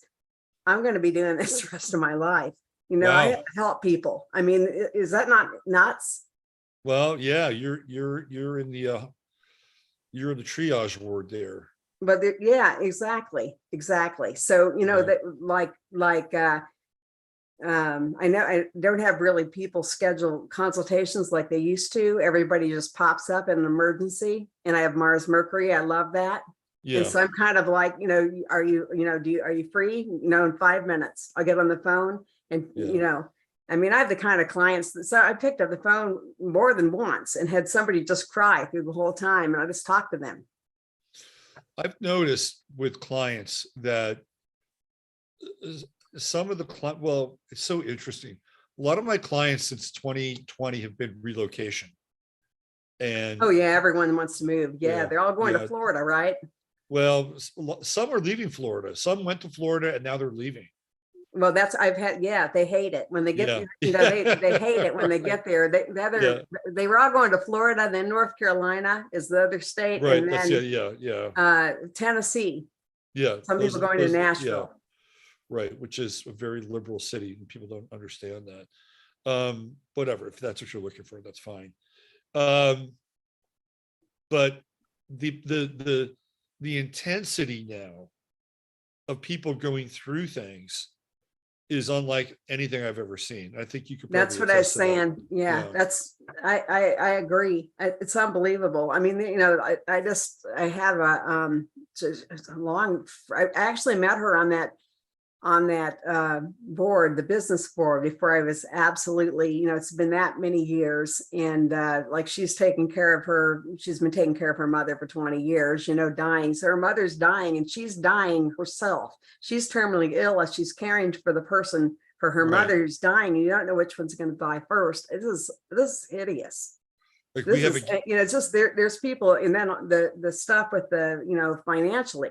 And then I think everyone knows the financial system's coming down. Yeah. And, people are really woefully unprepared. Yeah, I agree with you 100%. Including people with a lot of money, because, you got more to lose.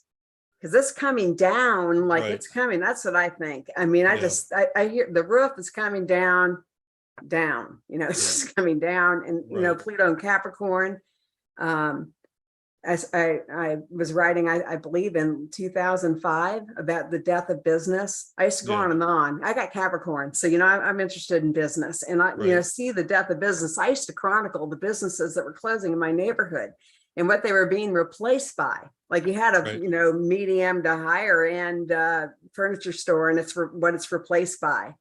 And the restaurant, like a medium restaurant where I take my kids, and what it's replaced by when it goes out of business. And it's just it's decay. And I called it the cracks in the foundation with Pluto and Capricorn. And it's just, when there's cracks in the foundation, a Capricorn will tell you what happens next.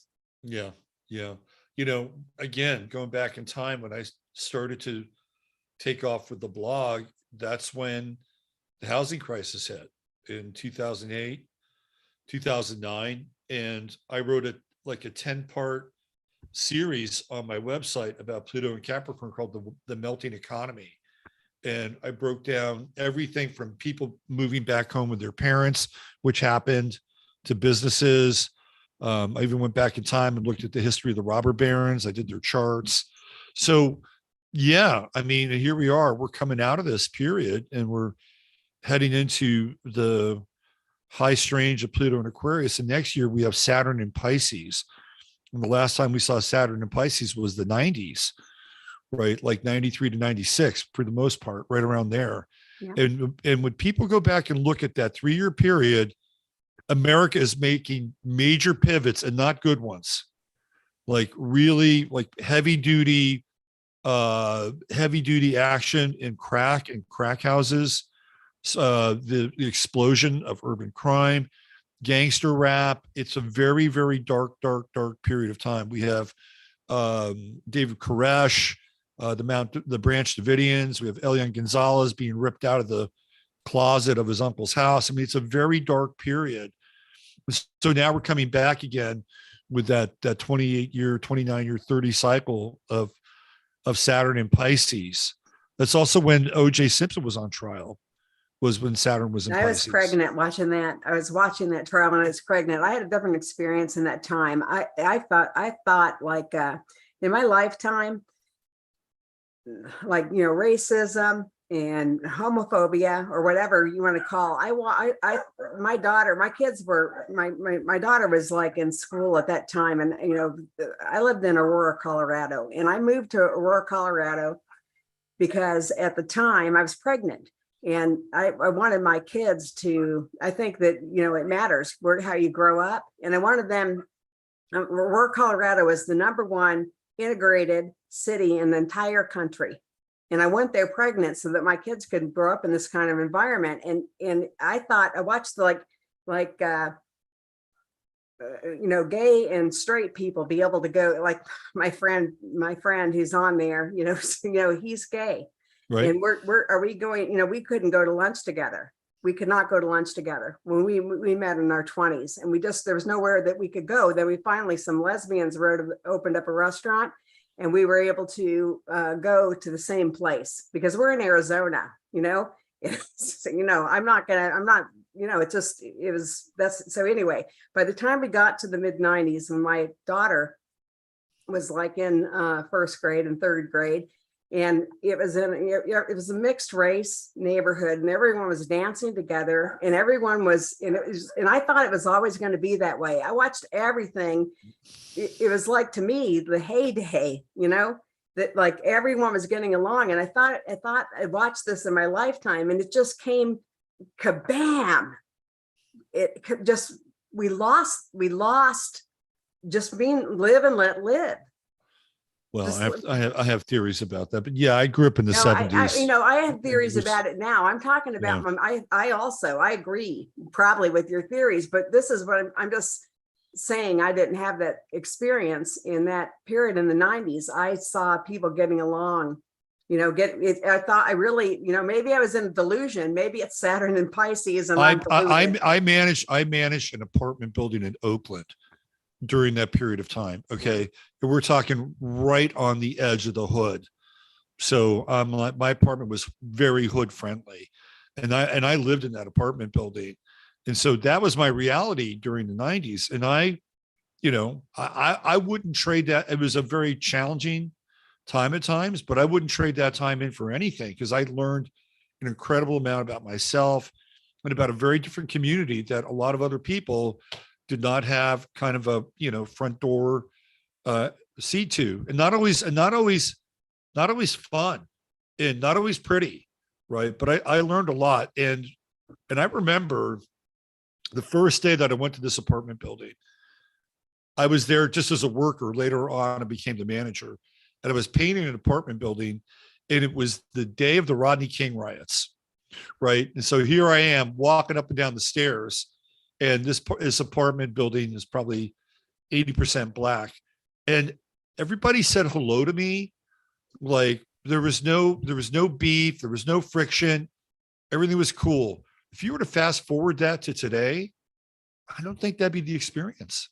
It was blissed out on this, in my world where I lived in Aurora, Colorado, which was a very integrated city. It just was it was the #1 on the list. And in that point of time in that city, we were living, it was nice.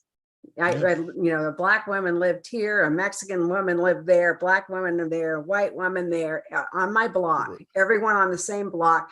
And I got Venus and Leo, and my neighbor was a Leo, and we got all the kids. We're in the center of the block, and we have a party every day, and all the kids come over, and all the colors, and it was fantastic. And I really, because of the arc of my life, I thought, this is what I would like to see all my life, and it just exploded. It's just gone. And what connected you? It was children, right? It was the children that connected you. Like, I'm sure you guys had kids. Yeah, well, see, how I was raised, my grandfather, I guess, he's a health nut. That was what he's called back then. He used to go in the grocery stores and stand on his head in the grocery store and tell people to eat raw foods and stuff. Right. And he liked flying saucers, and he had, bumper stickers, flying saucer. Did he eat wheat germ? Absolutely. Right. He was, so I grew up with all that stuff. I know a lot about it, but he always, space people are our friends. And Right. I grew up thinking about space people because my grandfather go to the flying saucer conventions. Yeah. And so the way I grew up is that all travelers, like, my grandfather was a big influence on me, and he is massive Capricorn with a huge stellium in Sagittarius. And so, like he's kind of a Buddhist mindset. But anyway, they're fellow travelers out there. Everybody is a fellow traveler and everybody is interesting. And I'm curious, and that's my nature. So this drives me crazy when you can't just talk to somebody. It just Right. drives me crazy. Like you could say the wrong word and you're going down. Yeah. I mean, it's just, Yeah. let me stop you right there and just read you the riot act. And it's like, Right. you have no idea what I was even going to say. Yeah. Talk about programming, right? I mean, this Yes, automatic yes, robotic, triggered. yeah, automatic robotic programming stuff. Yeah. Well, I think the best thing to do is to be able to retain our humanity to the best degree possible. Well, And I'm going to, I Yeah. mean, if I find out that I can, and also I have Libra, so I'm going to be as pretty much polite, as polite as I can with Mars in there, a bit coarse. But, if I find out that if I can't talk to you, I'll be sure not to talk to you. I mean, about anything important, Right. about, I mean, I don't care. I don't care what someone's beliefs are. I'm interested to hear what this is a kind of a thing I do on my blog all the time. I want to know what people think. I want to know what other people think. Right. Like, Yeah. you just want, well, what do you think? Mars, Mercury in the 9th house. So you're seeking ideas and what Right. other people think. And Yeah. it's very, I love that. I love that. So you can't just I don't want any copy of myself. Mhm. I think that's, it's a huge problem. It's a Well, huge problem. People don't yeah. understand compliment. You don't want somebody who has your beliefs. They want to compliment each other. They don't Right. understand this concept. Right. Well, Yeah. he thinks something I don't think. Do you compliment each other? Like he has, he's Right. got testosterone. He's a man. Right. Right. No, I mean, you bring up a great point because we don't always see things or intuit or articulate things the same way, between men and women. I mean, it's just, and I totally get it. I know exactly. Well, what you're talking men about. aren't girls. Is what you said. Sometimes Thank God, right? Well, it's why you have trouble in your relation. In fact, I had, I know it's kind of the time here. I was going to say, I kind of wrote down things I thought were interesting in case I don't know how this is going to go. How's it going so far? You enjoying yourself? Yeah, no, Good. yeah. Well, I'm a little bit nervous still. Yeah, you're doing great. Well, I appreciate that. Oh yeah, well, this is a phrase I heard that's just interesting, that the culture wars is the entertainment now. They're Right. whether they put, fake Johnny Depp and, on TV, culture wars, having people fight. They have you fight, and we're in the Coliseum. This is a big old Coliseum, and we're all fighting with each other, and we're on TV. It's the new Fighting TV. with each other. It's the new TV. Yeah, and I mean the culture war. I mean, Yeah. just how can people? Can't you see? Why can't you see? Why can't people see that? It's I don't know, because I don't care who calls me. I don't care. If you're going to do astrology, you're going to work with like Indian people. I have a Right, Catholic background. I understand traditional marriage. I understand Indians aren't just up and getting, they don't have American reality, and Right. so whoever I'm talking to, I'm trying to help that person, that Right. individual. Right. And, I don't know, well, you wouldn't know, both my parents are Aquarius. My mother's a double Aquarius, and my father had 4 planets sun and 4 other planets in Aquarius. So I was raised by Aquarians, and that's why we're out in the desert to make our own rules. That's why you're out in the desert with your space alien UFO hunter grandfather. Yeah, because you have to make your own rules. Right, There's, yeah. we're not going to have any kind of covenants. And then, so for a person like me, I mean, I'm sorry, I'm not going to conform. I cannot conform. It's just, I'm not cut out that way. I'm not drawn that way like Jessica Rabbit. I'm just not. Yeah. I mean, it freaks me out. I left Colorado, and one of the reasons to be glad to be out of there is you got to stop at that red light camera. Yeah. you know? Right. You Right. stop there and you got to stop and like, let it see you, make sure it clicks before you Right. go. Otherwise it's $150, maybe Wow. 250 now. This is like, this is egregious to It me. is. So, and the Yeah. people who want to move out in the country, I've done that. I started gardening about 15 years ago. So I have a giant garden. I garden for all my neighbors. I just do it because I do Cool. this. And so I come in and write and I go out and get away from the computer and I'm going to have a massive garden and feed everybody. That's pretty good balance. I do it to save my life. I mean, because that's the other thing. You don't watch TV. This is another, I was talking to a friend and I recalled this when George Clooney, because I just don't watch TV. So George Clooney, it came into existence with his show ER. So everyone was talking about it. So I watched and it's like about the same thing everyone else did. He's hot. I watched 3 shows and for the third time I caught on because they opened the show and the music, and because I'm not used to this, I'm not inoculated, I'm not drowning in TV. The Right. music, and they would have a pregnant woman die or a baby die. And They hit you with the trauma right at the beginning. Yeah, well, they just grip you. And I Yeah. panicked, like I'm feeling, Right. and it's like, there's no way. This is Mhm. I'm being emotionally manipulated. Yeah. And of course, that made me mad because I have from Aquarian parents. I don't like to be controlled. Click. That's, right there. And so one thing about all the veils that are dropping all over the place is it's explaining my whole life. See now, like, I'm going to talk to you and I go back to when I'm 8 and I write an astrology blog. It's just, you can see, Right. so. Right. Yeah. Wow. Just blathering. Well, this has been great. I've always wanted to connect with you in some way, and it just kind of organically happened. I was on Narco Longo show, and I mentioned you on the show, and somebody, I guess, was a Hello, reader of Dolly. yours, Hello, Dolly. Yeah. and she said that I was talking about you, and then you said my ears are burning, and you reached out to me on Twitter, and I was like, oh yeah, and I said I'd love to have you on the show. Let's bring you on, and I'm not surprised that you said yes, but I'm a little surprised. Just a little bit surprised that you said yes, because in some ways I felt like your public, but you're also very private. And being that this is the first time you've done something like this, that does say a little something. It's the Mars and Gemini. I feel like talking. Yeah. Yeah, and that's it. Like, in astrology, people say most of their clients are women, but I have a significant number of men. I think it's because I'm very pragmatic and very direct. Right. But whenever Mars is in Libra or Mars is in my 7th house or Mars and Gemini, men want to talk, and then I get a bunch of men clients. It's interesting. Like Mars was stuck in Libra. It's been 5 or 6 years ago. I don't remember, 6, maybe longer. And it was stuck in my 7th house, not Libra, rather in my 7th house. And it was stuck there for 7 months. And I went from like 80-20 men to 80% men. I thought I was going to die. They really hammer you, men.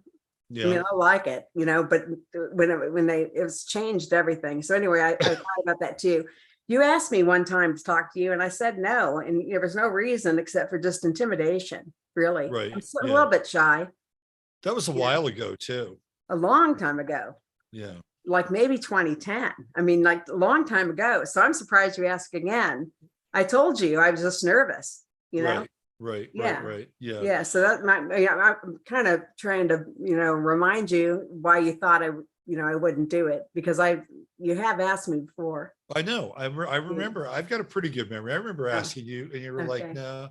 I think here was also my interpretation. This was my interpretation. Was that? I mean, and I still do, but I talk a lot. I talk about a lot of like dark matter and controversial shit. Yeah. And I didn't know if you didn't want to put your foot in that at the time, like that. No, that wasn't it.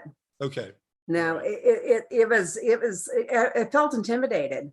I mean, honestly, whatever. I don't remember what was going on specifically at that time. You have a transit. I mean, I had Pluto in my 12th house. Like there's, Pluto Pluto running through, I mean, by transit, like this has been horrific. You got so much pain that no one can see. Pluto You in know the what I 12th mean? house. Oh yeah. Yeah, that's a hellacious. Especially Capricorn. There's Well, something about the Pluto and Capricorn 12th house transit. I've had so many clients with that transit just really getting cooked, just getting cooked. Well, see, now this is a good example because when I had Pluto going into my 12th house, I Googled and I found out all I could find was one thing, and it said I was going to have leprosy. Okay, so that wasn't too helpful. And it was really terrifying. It was really, really, really terrifying. So I said, I'm going to fix this. So I started, I believe it's in 2008. I wrote Pluto and Capricorn, my transit, and I chronicled this whole transit. And it's so deep. I only, sometimes I go 6 months before updating people, but I took them through the whole thing. Now, if you go to Google and you want to read something on Pluto, and I wrote the book, man, I've covered this thing over 12 or 14 years. Whatever you're going to see, it's in there, but you can't find it. You see? You're not going to be able to find that. Yeah. And so Yeah. what you're going to find is that superficial, and it's going to appear to be a mom and pop, but it's actually going to be one of them. Right. Right. You're going to be sponsored because, Google sent people to my blog so I can write in AI, but what do they get out of it now? They sent people to all recipes, and a lot of people put their recipes up there and they wrote reviews and they stole all the work. Right. Right. Yeah. Yeah. It's a pretty mind-boggling and numbing reality when you really spend some time with it, for sure. Yeah. But I still believe that we're disruptive, and I still believe that there are things that ultimately they're not going to be able to replicate because of the disruptive nature of who we are. And they're trying to farm that out of us. They're trying to breed the disruptive element out of us via, engineering, genetic engineering, which is happening. And also via whatever we consume, which is part of the genetic engineering, the frequencies in our environment, the hammering of social media and the messages on social media, right? But at the end of the day, I just a couple of weeks ago, I was talking about Patrick McGowan and The Prisoner, and he was very late. I think it was like 28 Pisces, and he had a bunch of planets in Aries. He had Mars and Aquarius on his ascendant. And when he was filming The Prisoner, he was really working it out, right? Like he was talking about, I am not a number, I am a man, right? And he did 16 episodes, and he really went through this thing, and he knew exactly what was going on back in 1967 when he was producing that and directing some of those episodes.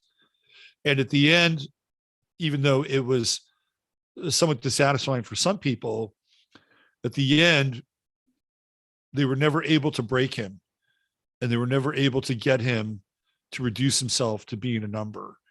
And I find that to be in some ways quite heartening. And I feel like that's really a part of us, no matter how much they want to breed it out of us, genetically engineer it out of us, social engineer it out of us. There's something that keeps you working with people, that keeps your spirit, your flame burning, right? And keeps my flame burning, other people's flame burning. And then you throw that in there with an insatiable curiosity and the occasional middle finger, right? I think that's going to be the thing at the end of the day that will separate us from whatever happens. And I'm not saying that there won't be hybrid species or there won't be hybrid human AI, but we're going to be different. And it's that thing that will separate us out. It's kind of like when Enki was working with Utnapishtim in the Epic of Gilgamesh, and he turned out to be this very clever little fellow that had been engineered theoretically by Enki. And he was so smart that Enki said, look, my brother's going to lay waste to this place. You better build an ark, and you better get the hell out of here. I'm giving you a heads up. And it was because of his curiosity and his ingenuity that he got a blessing from the god, right? And I feel like that's who we are. That ultimately that's who and no matter how much they try to alter us, at the end of the day, it may be a small percent, but it's going to be that percent that'll keep this flame of humanity alive. That's just my own feeling about it.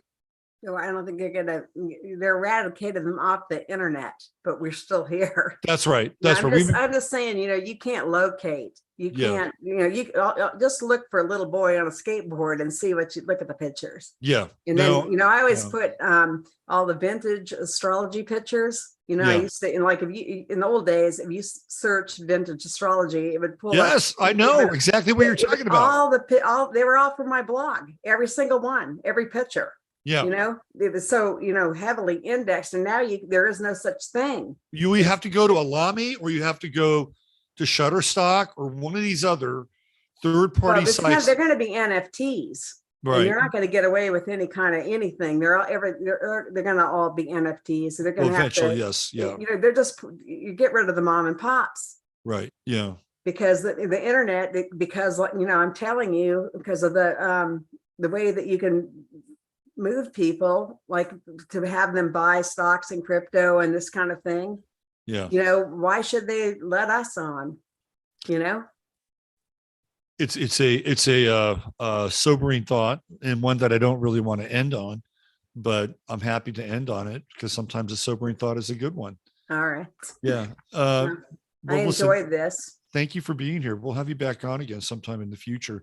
All right. And I'm glad you came on. And again, you were probably just getting an RSS feed from some dude on the internet, me, but I just want to say thank you for doing that because welcome. You changed my life by doing that. You're very welcome. That makes me happy. Yeah. I live for that. That's true. Yeah. Well, good. I'm glad. Right. I'll make sure that people have a link for your blog. And if they want to check you out and get a consultation from you, there'll be a link down here in the show page. Okay. I appreciate it. Bye, everybody. I couldn't see anyone's chat, so if I missed something, I'm sorry.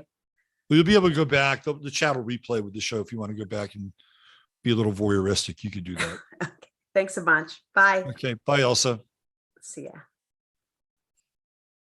All right. That was the great Elsa Elsa. The OG. Wow. What an OG. Going all the way back. Man, this computer I bought, it's a little on the cheap side. This thing is starting to come up here. Anyway, I don't want to interrupt. She was great.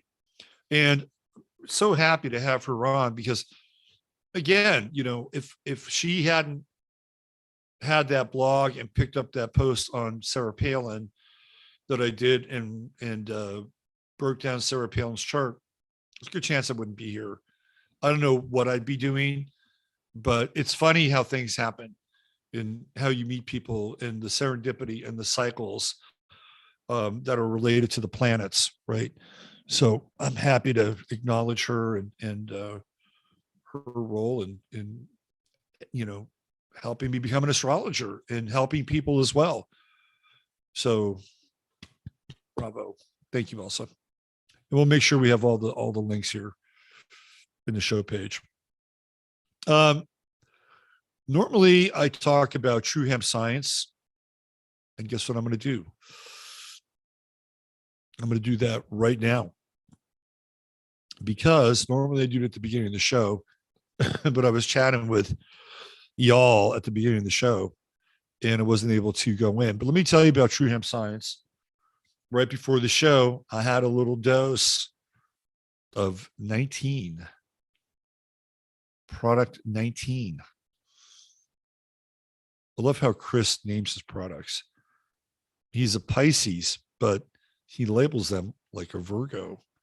So this is the website, truehempscience.com. And I have my little vial of 19 here. I dosed up before the show.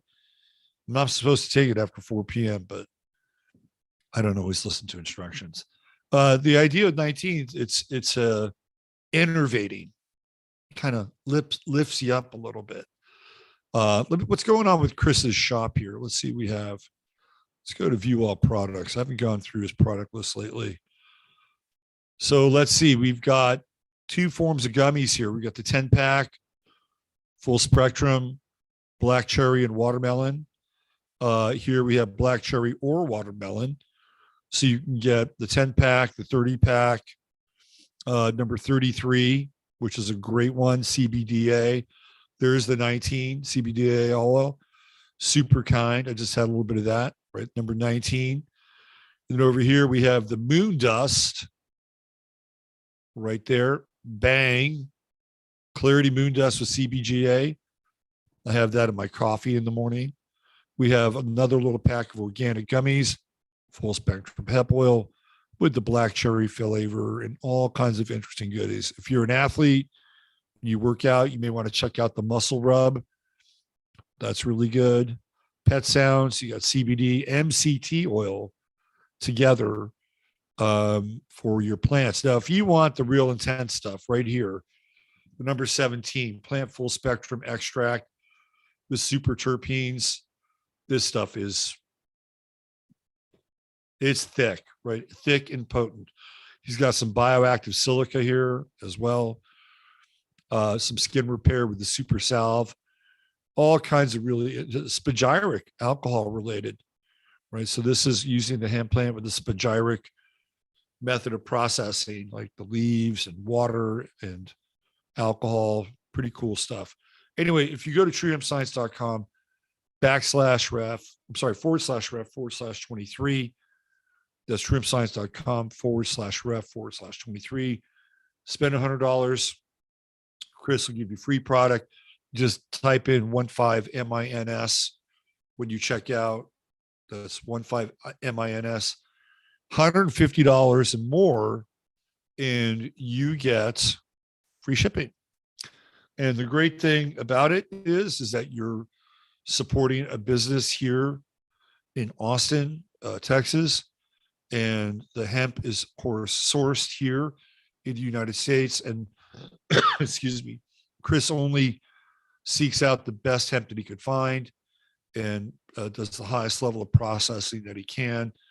So everything is going back into the business and trying to build that out and more infrastructure so you can get healthy, get better, and also help a small business get its legs under it and grow and produce more fine product for people. So there you go. Jasper, how you doing, buddy? Jasper was so good in that interview. You were really inspirational. That's what I think. You were inspirational. You have anything you want to say to your adoring fans out there? Anything you want to say? Oh, he's feeling shy. You're feeling shy today, aren't you? All right, well, let's keep it rolling. Let's talk about some more astrology. What time is it? 8 o'clock. All right. Why don't we take a look at the chart of the moment? And let me see if I can just refresh this, because we're in a different moment now. We were at a certain moment when the show began, but now we're in a different moment. Where are we? How about here?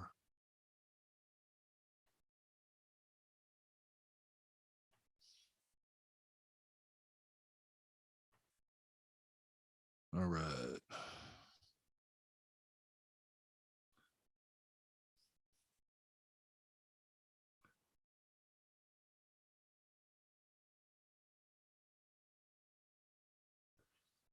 Okay. So you wait long enough and the world changes.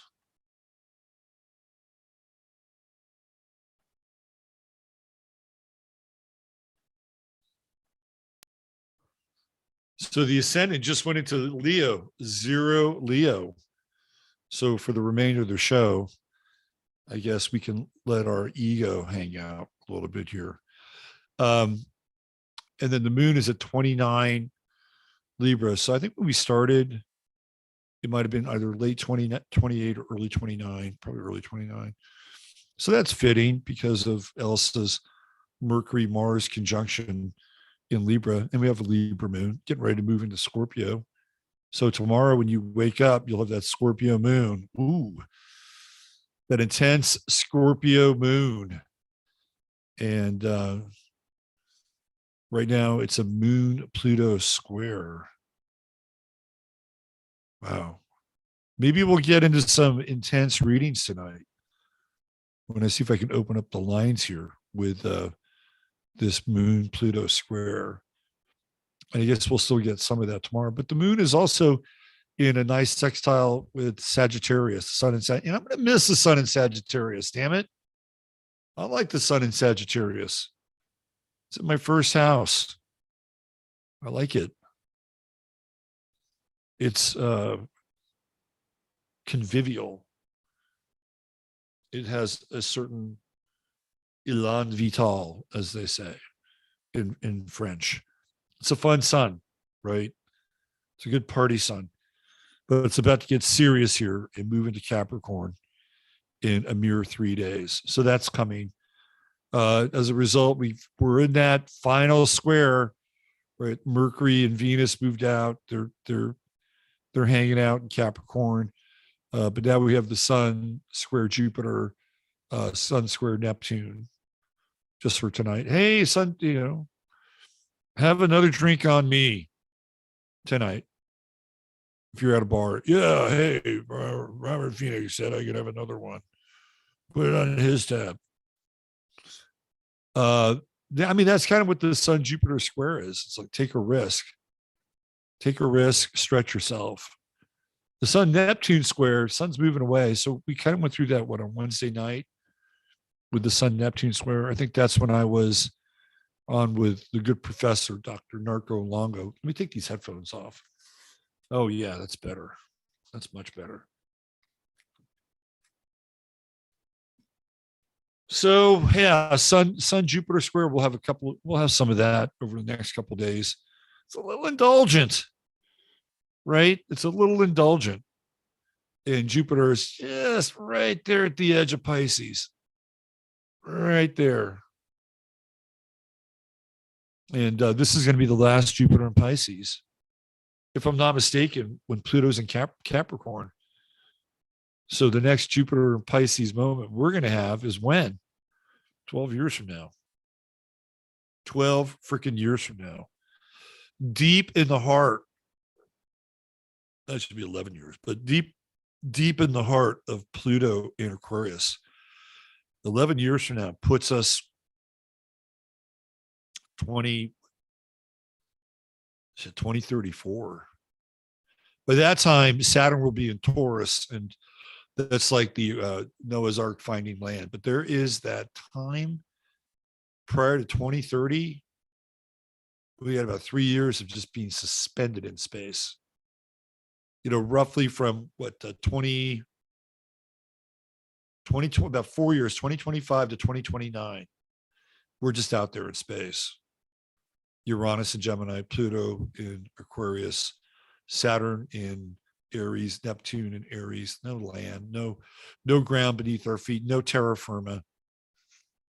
That's going to be a wild time. If you're an air sign or a fire sign, you might be able to hang with that time, right? Yeah, that just might be rocket fuel. That 5-year period will be like, fuck yeah, let's go. If you're a water sign, and even an earth sign, that can be difficult. The water signs and the earth signs, I think, are going to have a harder time, because that's going to be a period that's all about the excitation of imagination and ideas, for better or worse. And we talked a lot about that with Elsa. So if you're an earth sign and you like things more predictable, more grounded, more human, I think that can be a bit tricky. And if you're a water sign and you are invested in feeling, and you're invested in things like imagination and creativity, that can be a difficult time, because a lot of the stuff that we're talking about with those transits it's not very human. It's fast, it's accelerated, it's about data, it's about the creation of kind of a new world, but also a weird bifurcation with Uranus and kind of a split world, right? And I think that's where we're headed. We're headed down these parallel tracks. Like one track is going to be in the transhuman track, and the other track is going to be in the defiantly human track. And that's what Uranus and Gemini is going to bring up for a lot of people. And there's going to be strange times where, there'll be these weird crossovers, where some people are, man, I'm like Joe Pantaleone in the Matrix. I just want to have a steak. I don't care. Just give me a steak. I'm going to be somebody famous, like an actor, right? That's, so you have people that want to move over here. I'm just tired of this. Let me go over to this pocket where it seems like everybody's jacked in and they're having fun. And the other people over here, it's like, man, I can't take this. I know that I've lost something essential about who I am, and I want to be back over here with these people. So there's going to be this weird cross pollination going on, but we're going to be on these parallel tracks. That's what's going to happen. And I feel, again, the air signs and the fire signs, they're going to be easy. It's going to be easier for them, right? So like 2026 to 2030, those 4 years are going to be challenging years.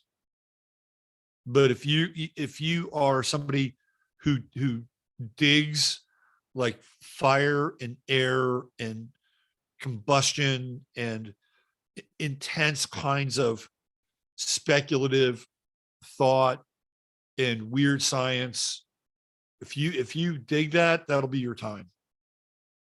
That'll be your time. Even if you're not necessarily in that camp, like you don't have to be like somebody working for the Tyrell Corporation. You could be looking at things from a very culture-oriented, future-oriented perspective. And I do think that there are people that will come up with disruptive technologies that'll be off script. And there are going to be on script technologies. We know what some of those are already. And a lot of them aren't good. Some of them will appear good and they'll be very tempting, right? And the ones that you're going to have to be really careful about are the ones that appear to be off script, but they're really planned off script. So people are going to have to use discernment. I mean, this is a skill that you should be working on and have been working on for a while. Like the whole carjack phenomena was a way for people to get better with their discernment, right? To refine the discernment. And the other thing that I think is really important is how do you stay human and how do you stay passionate about certain things? But at the same time, how do you maintain an even keel? See, that's the other part of this mix. That's like threading the eye of the needle. And that's where we have to be, because you can be so detached and so zoned out. And I think that there is some validity to having a little bit of detachment here during these times. I mean, the last thing you want to do, you don't want to get sucked into flame wars. You don't really want to get sucked into culture wars, but it's also important to understand what's going on. And you don't have to sacrifice a position. You can have a position, but it's always available to readjust your position. The next 3 years with Saturn and Pisces, I think are going to be heavy. I just think they're going to be heavy. When it's just like heavy water, right? Saturn compresses. It's heavy water. And it takes us back to that 3-year period in the mid 90s where everything, to me, things really started to go to hell in the mid 90s. You could just see it. You could feel it. You could feel the change in the air. Like it was happening, right? And there was just all this high strain. You had Vince Foster, somebody who was an associate of the Clintons, winding up dead. And then the Vince Foster, all this weird shit, right? All started to happen right there in the mid 90s. Is it going to be just like that? No, there'll be some elements that are like that. We have not really dealt with the whole fentanyl crisis at all. And when crack was making the rounds, they would talk about crack in the inner cities. That was a given, right? People talked about it. People knew it was going on. Hell, they made rap songs about it. Do they make rap songs about fentanyl? I don't think so. But with Saturn and Pisces, this is when you have to pay the piper with drugs. You have to pay the piper with drugs with Saturn and Pisces. And that is also when I guess that was Nancy Reagan. Tipper Gore was the decency thing, wasn't she? Al Gore's wife. That was weird. For a big liberal, you had this wife who was going after the lyrics of songs and shit like that. That was interesting. But that's another Saturn and Pisces kind of moment. You know, that we're not going to allow language or themes that are going to be outside the bounds of respect, decency, and courtesy. Well, how well did that go? Anyway, getting back to our little chart of the moment here, we do have Venus and Mercury trining Uranus. It's a good night to have a conversation with another astrologer, especially somebody who's been around for a while. And with Elsa being Capricorn rising, I mean, I think it's a good mix, right? And I do think that over the next few days here, because Mercury and Venus are kind of in this orb together. Mercury's going to pull ahead a little bit at a time, but we're still dealing with a 7-degree orb, which isn't too bad, right? Or no, that's 5 degrees. 5 degrees. So we're gonna be around, I'd say probably around 8 or 9 by the time Christmas Eve rolls around. And then we have Venus in trine with Uranus this coming week, and even through the separation phase. That's interesting. Like, that's teamwork. That's a teamwork transit. Venus Uranus trine. I had Lady Artemis and King Bubba over here today, and we were working on my new set. That was a total Venus Uranus trine moment, right? It was like a team moment. So I want to thank them for coming over here today, and hopefully by the first of the year, the new set will be ready to go. It'll be a cool set. So I like mixing things up, right? And Venus, Uranus trine, cooperation. It's a big cooperation time. And even Venus, moving into a nice sextile with Neptune as the week moves on. It's like kinder, gentler. You don't always have to be fucking right? You don't always have to be right. It doesn't take much to be kind, right? It doesn't take much to be kind, because somewhere deep down inside, people have needs. And a lot of our needs are unmet needs, right? They masquerade as projections of the ego. And so there are things where people will do something or say something, and they may be annoying, right? But what are they really looking for? What are they really in search of? What are they hungry for? It's the thing that's underneath that, right? It's the thing that's underneath that hunger of the thing that they keep talking about or repeating or making a larger case for that thing. And with the Venus Neptune trine, and we got plenty of time to kind of ramp up to that. So by the end of the week, that'll be in a nice little pocket with Venus and Neptune. So the closer we get to Christmas Eve and Christmas, the feelings will be better, right? And you don't sacrifice anything with Venus and Capricorn, because Venus and Capricorn is really pragmatic, but Neptune kind of takes the edge off a little bit. It's like, you don't always have to get the last word in. You don't always have to win. And sometimes you do.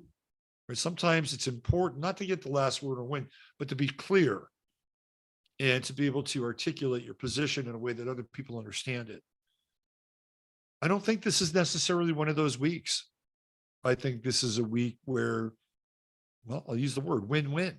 There's win-wins here this week.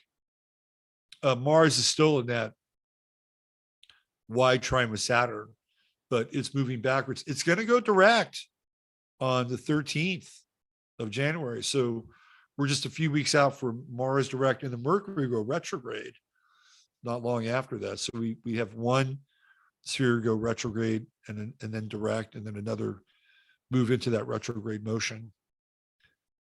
So the week ahead, I think the energy is pretty good. I mean, I don't mind Sun Neptune square. I mean, that's,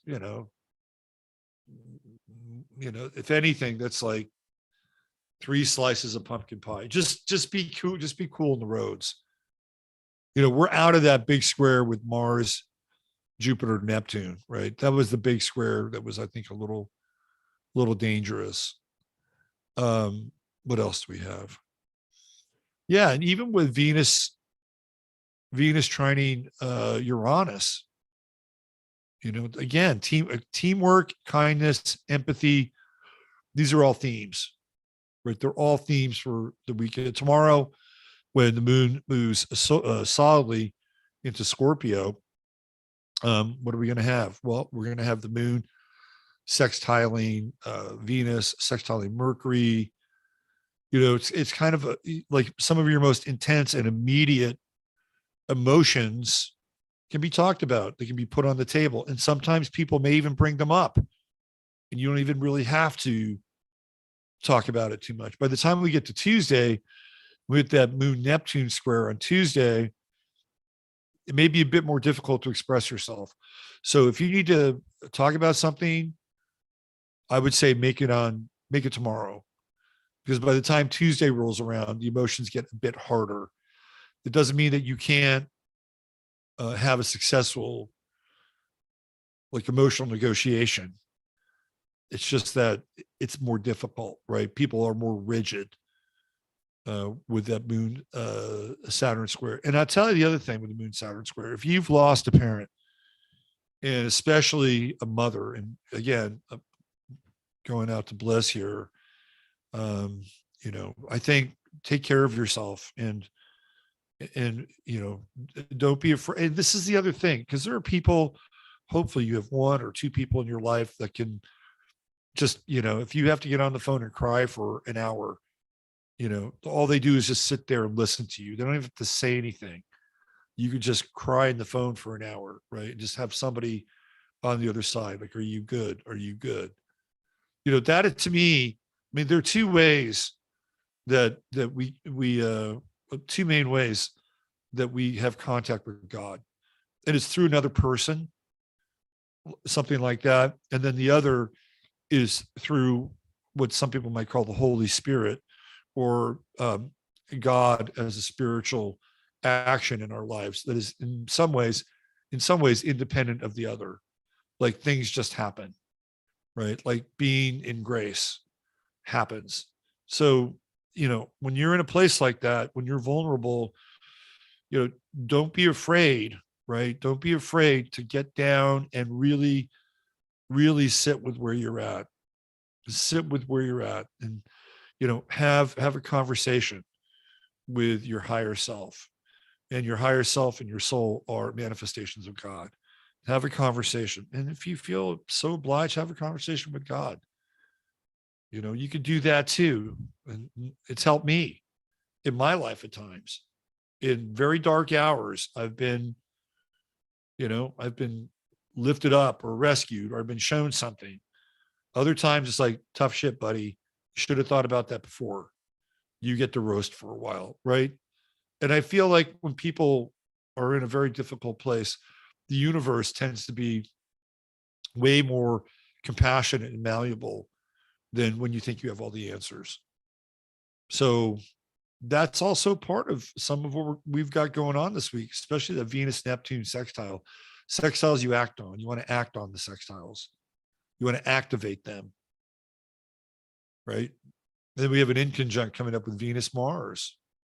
That's attraction. That's hidden attraction. It's like, kind of catching you by surprise. Like, ooh, where'd that come from? Why am I feeling this way? Why am I having this moment that I can't really articulate? The other side of that too is that, Venus is, I don't care what sign it's in, Venus wants to make peace. And with the inconjunct with Mars, there's a path. There's a path from peace to conflict here. There was a time on this planet where ideas like peace were really important. Peace on earth, goodwill to all men and women and all animals. peace was something that during the Vietnam era, people were adamant about. We'd been through World War I and World War II, and we had a brief hiatus, and then we jumped right back into Korea, and then we were in another war in Asia with Vietnam, and the whole peace movement was a big deal, right? And people don't talk about peace. They don't talk about peace of mind. They don't talk about peace of spirit, peace of heart. They don't talk about the peace of God indwelling in the spirit of man and woman. They don't talk about peace on earth. Now we live in a time where it's retribution. We live in a retribution time. It's like, fuck that motherfucker. I'm going to get that motherfucker, right? We live in a time where it's an eye for an eye and a tooth for a tooth. And there's never any real talk of peace, right? Because if you talk about peace, you're a cuck. You're just a cuck. And if you don't talk about standing up for yourself, you're a cuck. So this is a big part of this season, right? We get into, 2 days from now, we're moving into the winter solstice. It is the quietest night. It is the darkest night. It is the night where you can get in touch with, I think we go into these cardinal points, right? The cardinal turning of the season. These are really, really important times. Really important times. And the stillness and the quietness of that, of the winter solstice, I think is really important. Very, very important. Think about where you've been. Think about this last year, what you've gone through. Think about all the challenges and the travails and the blessings and the gifts that have come your way. And then, look to the week ahead, the year ahead. Look to the year ahead and ask to be of service and use and value to the highest degree and order in your life. And we're coming up on that time. You dedicate yourself to that. You put that stake in the ground. That's an important stake, because then you have to live up to that every day, right? You set a standard for yourself. And that's what Capricorn is about, is you set that standard. You set the bar high. This is what it's about. The whole thing with, what's your New Year's resolution? That's a very Capricorn thing. Well, I'm going to lose weight this year. Well, that's Capricorn. You have a goal. Capricorns are goal oriented. So on the winter solstice coming up here, what you want to do is you want to be able to do that. Say, I want to, and what is it? I want to be the absolute best vessel and transmission of God that I can be, whatever that God is, right? The God that goes beyond, this idea of, the space fence, right? Because even if you're in a Gnostic universe, there's a God behind that, right? There is. So you want to get in touch with it. What did Carlos Santana say? I am a beam of light in the mind of God. So if you want to go for it, right? That's what you want to go for. Because then you with great responsibility comes great power. And with great power comes great responsibility. And there is no greater power. All right. Why don't we take a quick look at Evil Knievel? And then let's see if we can fire up some live readings here. We'll see if we can do that. So I got into this Evil Knievel kick. And let me show you some Evil Knievel stuff.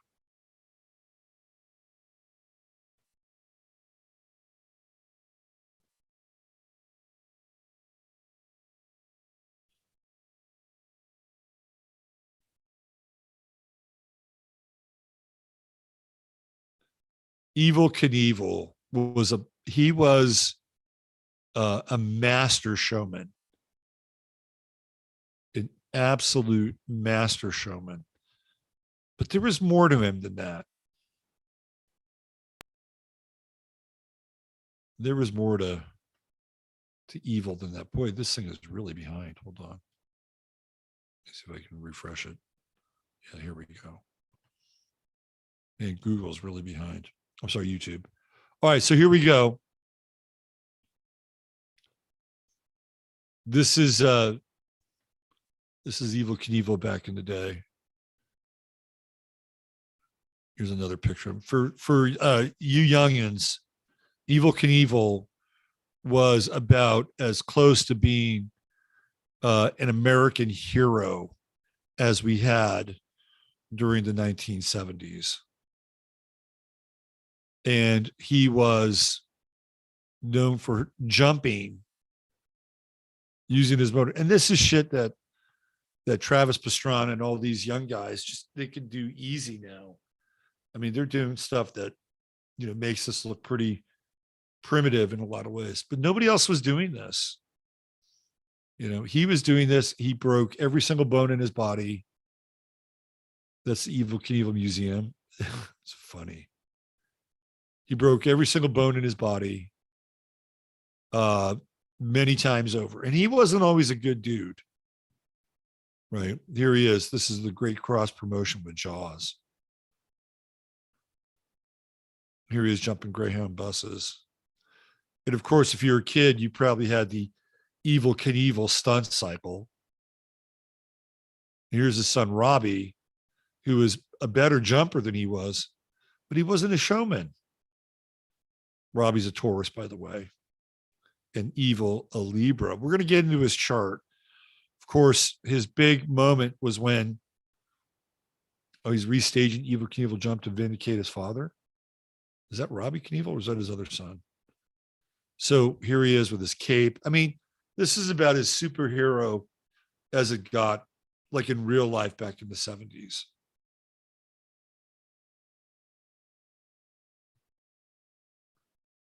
Robert Evil Knievel. There he is on the cover of Sports Illustrated. I mean, he's like fucking part pimp, part superhero, part P.T. Barnum, part adrenaline junkie, part con man. I mean, this guy is the American story, right? He's the American fucking story. And we're going to highlight American, by the way, and I'll show you why.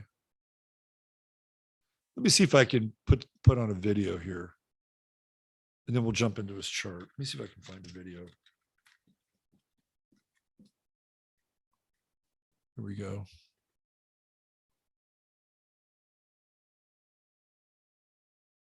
Let's go to the YouTubes.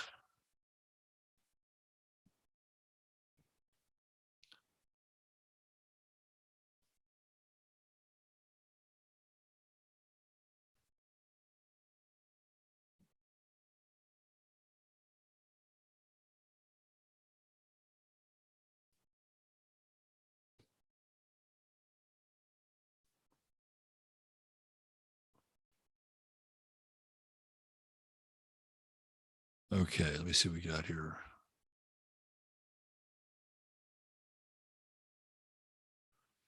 So this is a compilation of all his jumps. Let me throw the music down. Because some of you may not be completely familiar with this guy's brass balls when it comes to these jumps. Let's look at some of them.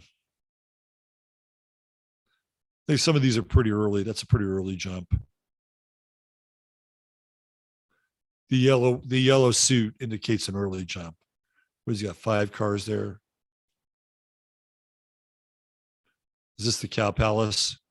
I'll tell you right there. That's the Cow Palace. I'll come back to that one in a minute. He said he was really great at taking off. He was not always the best at landings. He's broken every single bone in his body except for his neck. This is the famous Caesar Palace jump. And he hits the front of the ramp. And then he winds up tumbling 60 feet, right? And then the motorcycle actually winds up on top of him, like right, so right here at the end. We're seeing on top of the motorcycle. Yeah, it's right here at the end. Yeah. That's the famous jump, right? So people would come to see him make the jumps, but they'd also come to see him fall. That was easy. That's an easy one. Let's see what we got here.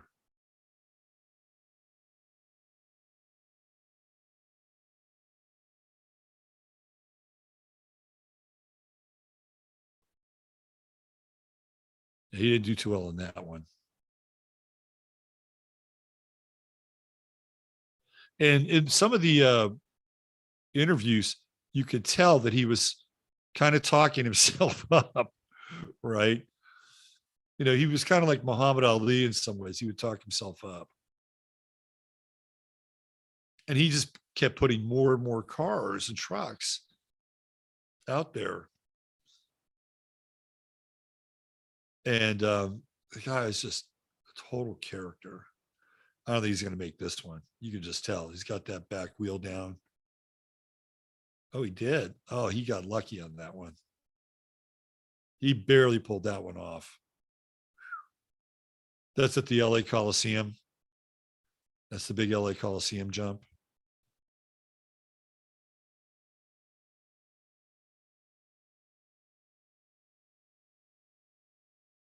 He made that one. Look at that. So his last jump was in Toronto, if I'm not mistaken. And he did a jump. Look at this with all the trucks. I think this might have been his last jump. I think that might have been his last jump. He did a jump in London with these buses, and he actually wiped out. And he said, ladies and gentlemen, you just witnessed my last jump. This is, but it wasn't. This is him at Snake Canyon. And you know what? When I was a kid, I felt ripped off because the chute came out, and I thought it was a big ripoff. But, you know, look, you got to have some fucking brass balls to go into a steam powered rocket and think that you were going to, you know, pull this thing out. Right. Oh, this is the Wembley jump. This is where he wipes out. This is his second to last jump right here. Right here. And these are all the lorries, right? The English lorries. 70,000 people at Wembley Stadium. And he look at this, he goes all sideways. And on this one, it's like the motorcycle is kind of chasing him, right? This is kind of ghostly, like chasing him down. It's almost like a bull, an unhinged bull that's come out of the gate and is furiously pursuing him. And he got up, and of course, multiple broken bones. And he said, you just witnessed my last jump. But then he pulled back and he did one more. And I think it's the jump in Toronto, if I'm not. And again, the bike's on top of him. And he's like, lift me up, lift me up. And this is where he takes the mic and makes this big dramatic announcement. I think, is that the last one? Or the one in Canada, the last one? There he is. He's basically saying, you've just seen me make my last jump. But he had to get on one more time. I don't know, maybe he needed the money. I don't know. But he didn't want to go out falling on his ass in Wembley. And he came back and he did the Toronto jump and he made it right. Let me see if I can find just a little clip here of Knevil.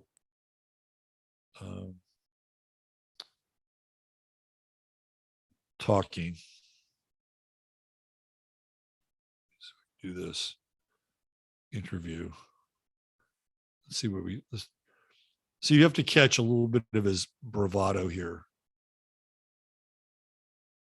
Let's do young Evil with some bravado. Let's see what we got.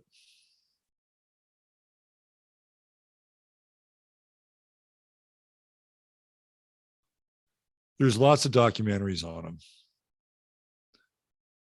if you're at all interested. Here, let's see what we got.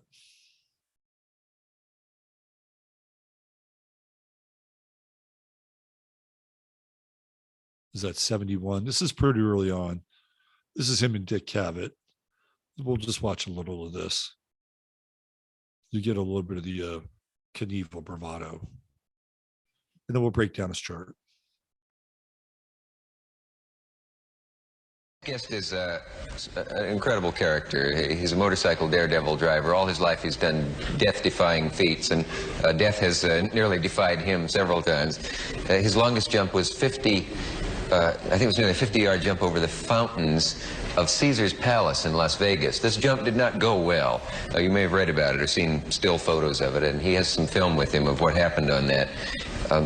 He seems to spend his life what there is left of it, it sometimes seems to me, seeing what he can do that will shorten it. It's incredible the things he does. And a movie has been made by, as you know, George Hamilton's film about his life, or parts of it. Will you welcome, please, the legendary Evil Knievel.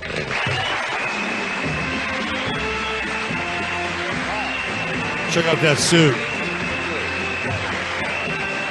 Is that Richie Pryor? That's Richie Pryor.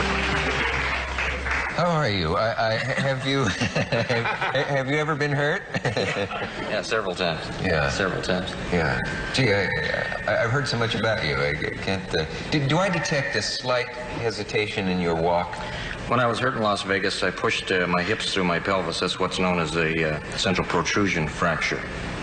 And my left leg, when it was pulled out, they put you in a traction to pull you out, and that left hip did not come out.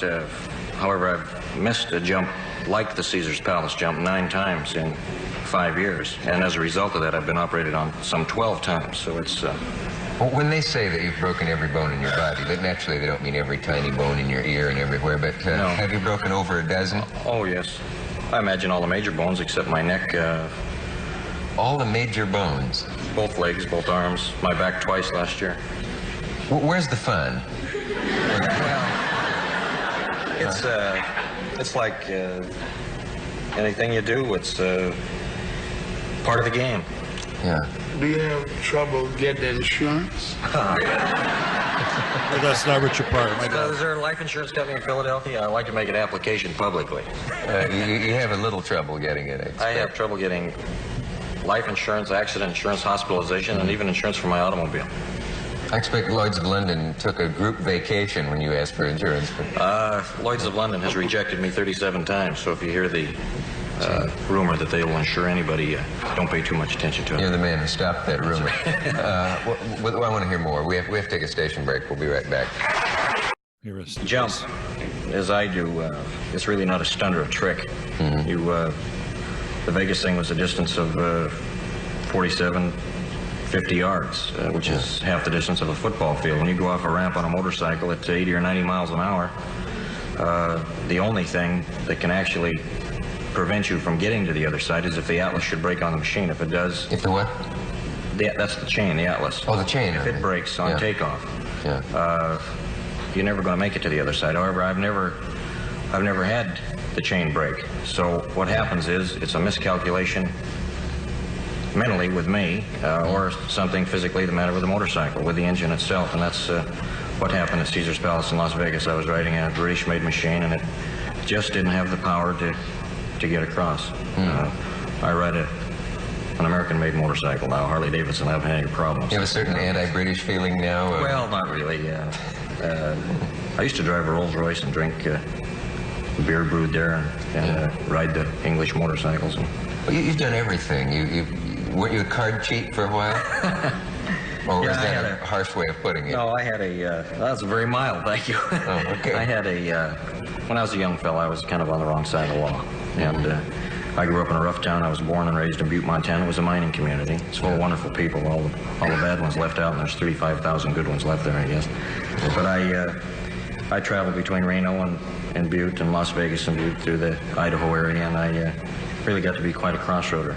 So crossroader is a guy who doesn't take the highways. He goes cross country. He goes any way he can, but on the main highway, so he won't get caught. I think that's what the terminology. So what he's referring to is he robbed banks. I mean, he robbed banks. He was headed toward a life of crime. Well, let's look at his chart, because he's got a really interesting chart.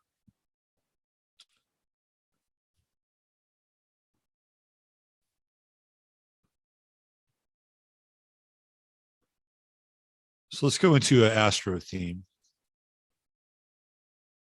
And let's check out his chart.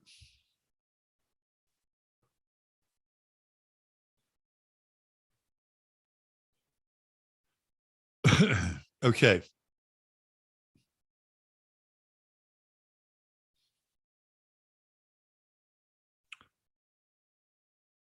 So he's Aquarius rising, pin that. We're going to talk about that in a minute. Jupiter in Aquarius in the first house. He's larger than life, right? That's Jupiter in the first. People who have Jupiter in the first tend to be, they like to live large, you know? Depending on the sign, they can actually gain a lot of weight with Jupiter. Here he's got it retrograde. So just again, pin that. We're going to pin that with the Jupiter retrograde.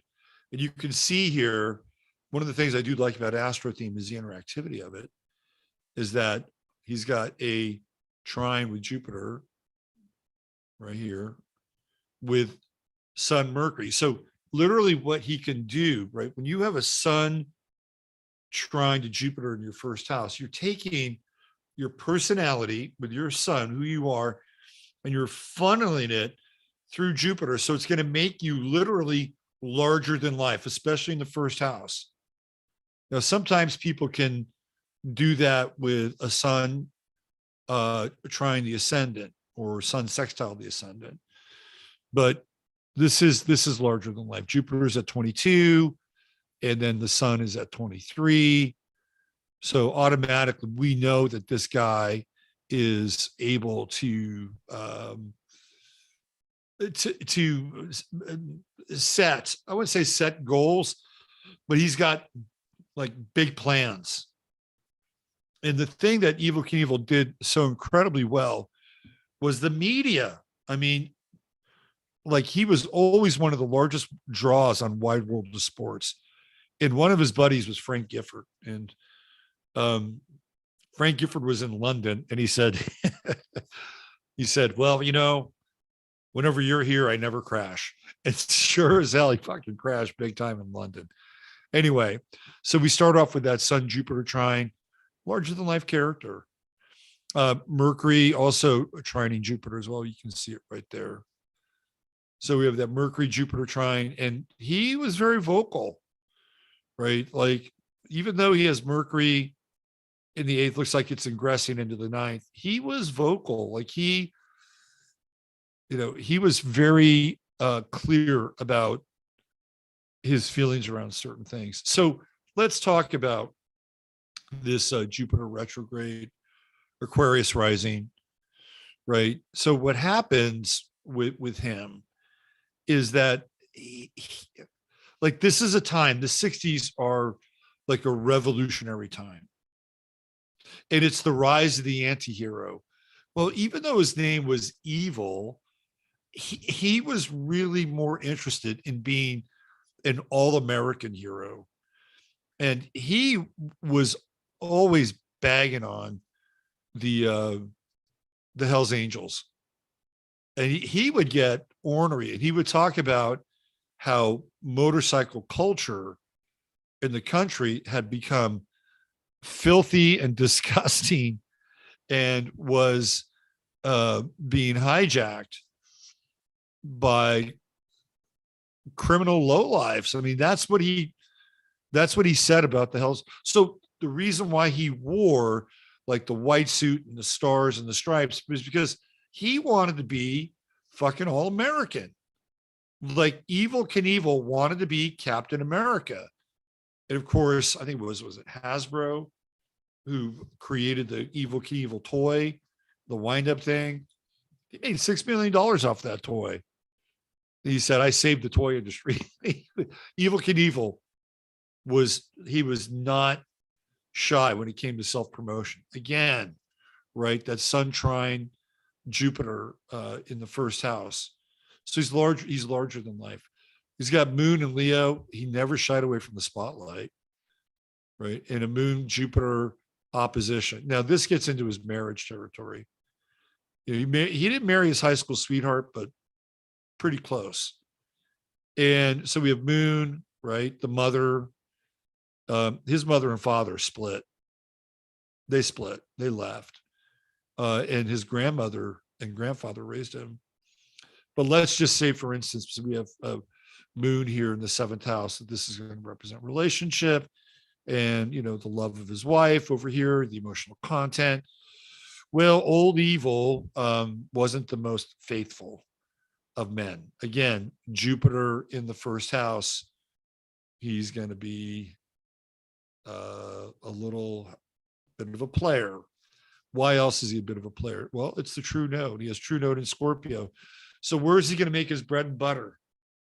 He's going to make his bread and butter by living on the edge, right? Living on the edge. And the true node in the 9th house, the guy wants to be free. And we're talking about 9th house as it relates to consciousness, expansion.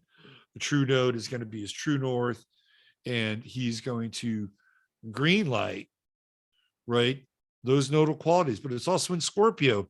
So he's going to deal with things like death and danger, you know, and Scorpio rules gambling, like other people's money, right? And so where does he like really confront death? Caesar's Palace in Las Vegas. But the other thing that Evil had going on is he fucked a lot. Like he talks about this in his interviews. So, well, you know, I'd be at a track and I'd be getting ready to jump. And then all of a sudden, these women would come to my door. They'd be like Miss Pure Later or Miss Whatever. And I would have a guy at the door. And, well, he would let them in. And they'd be brought there by their boyfriends and sometimes even their husbands. So this is what this guy, I mean, he and his friend would say, yeah, 2 or 3 a night, right? He said, yeah, one day in Puerto Rico, I think it was 8. And the funny part is that he was talking about being in therapy. And I talked to my therapist about it. Why does this happen? Why does this happen to me? And the therapist said, well, you're a good looking guy, but you're not great looking. So you're pretty good to look at, but it's the danger part. Women like the danger part, right? And this is the true node in Scorpio, like the danger part. And so what we have here is we have Mars and Virgo, which you think is going to be what? Like a little more conservative. Oh no, not for Evil Knievel. We got the Mars Uranus trine right there, right? And Mars, what else is Mars doing? Sextiling in his midheaven. So Mars is a player. It is definitely, and the thing about Evil Knievel is he was pretty creative. You know, so you get that Mars Neptune conjunction, pretty tight, 3 degrees. Interesting stuff. So he's going to be innovative, right? He's going to be innovative. He's going to be a daredevil. He's also going to be able to project that. The other thing about Evil Knievel is apparently he was an extremely powerful he healed really quickly. Like he would be out of the hospital with all these bone breaks and sometimes a week, right? And he would jump sometimes with broken bones. And I'm going to go on record and I'm going to say it's the Pluto opposition to the ascendant. Now, some of this is going to get into territory with his wife. Again, sexuality. He's got a Pluto-Venus trine. You know who else had that trine? Jimi Hendrix. You can see right here. Elizabeth II, Gigi Hadid, Jimi Hendrix, Bookmark him.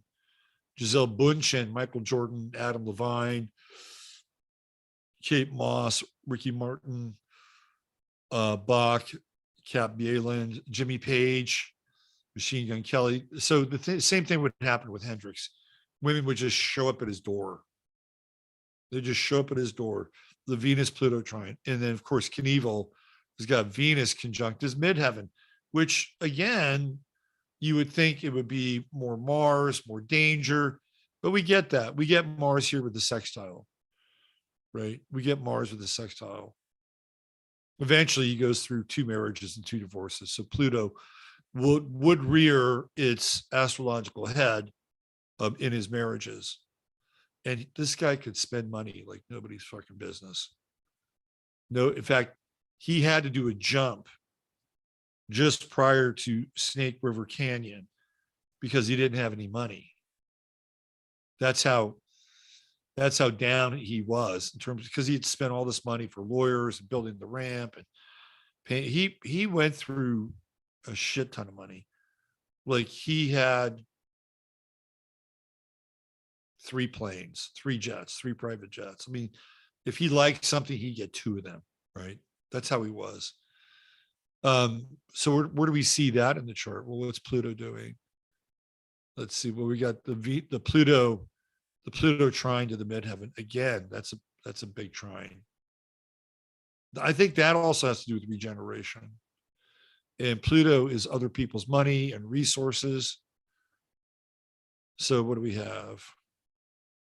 Well, we got the opposition with the ascendant. Spared no expenses for his family or his wife. He was not a cheapskate. Bobby Knevil was not a cheapskate. What else do we have going on here? Mars Uranus trine. Jupiter, what we have, what the sextile. Let's see. Yeah, I think the spending too is also Venus Pluto. It's interesting. He doesn't have any really detrimental transits to Neptune. Now, he did get into a weird phase with prescription drugs and drinking, and he kind of lost his shit. I think the big thing here is this T-square with Uranus, and it kind of goes back to his childhood because his parents, they left. They just like, we're out of here. And I think he went to go visit his father a couple times. And I think they moved to San Francisco. Right. So the Uranus square to the moon, that's rebellious. He doesn't fit in. The Uranus square to Jupiter is interesting because again, we get into risk taking, we get into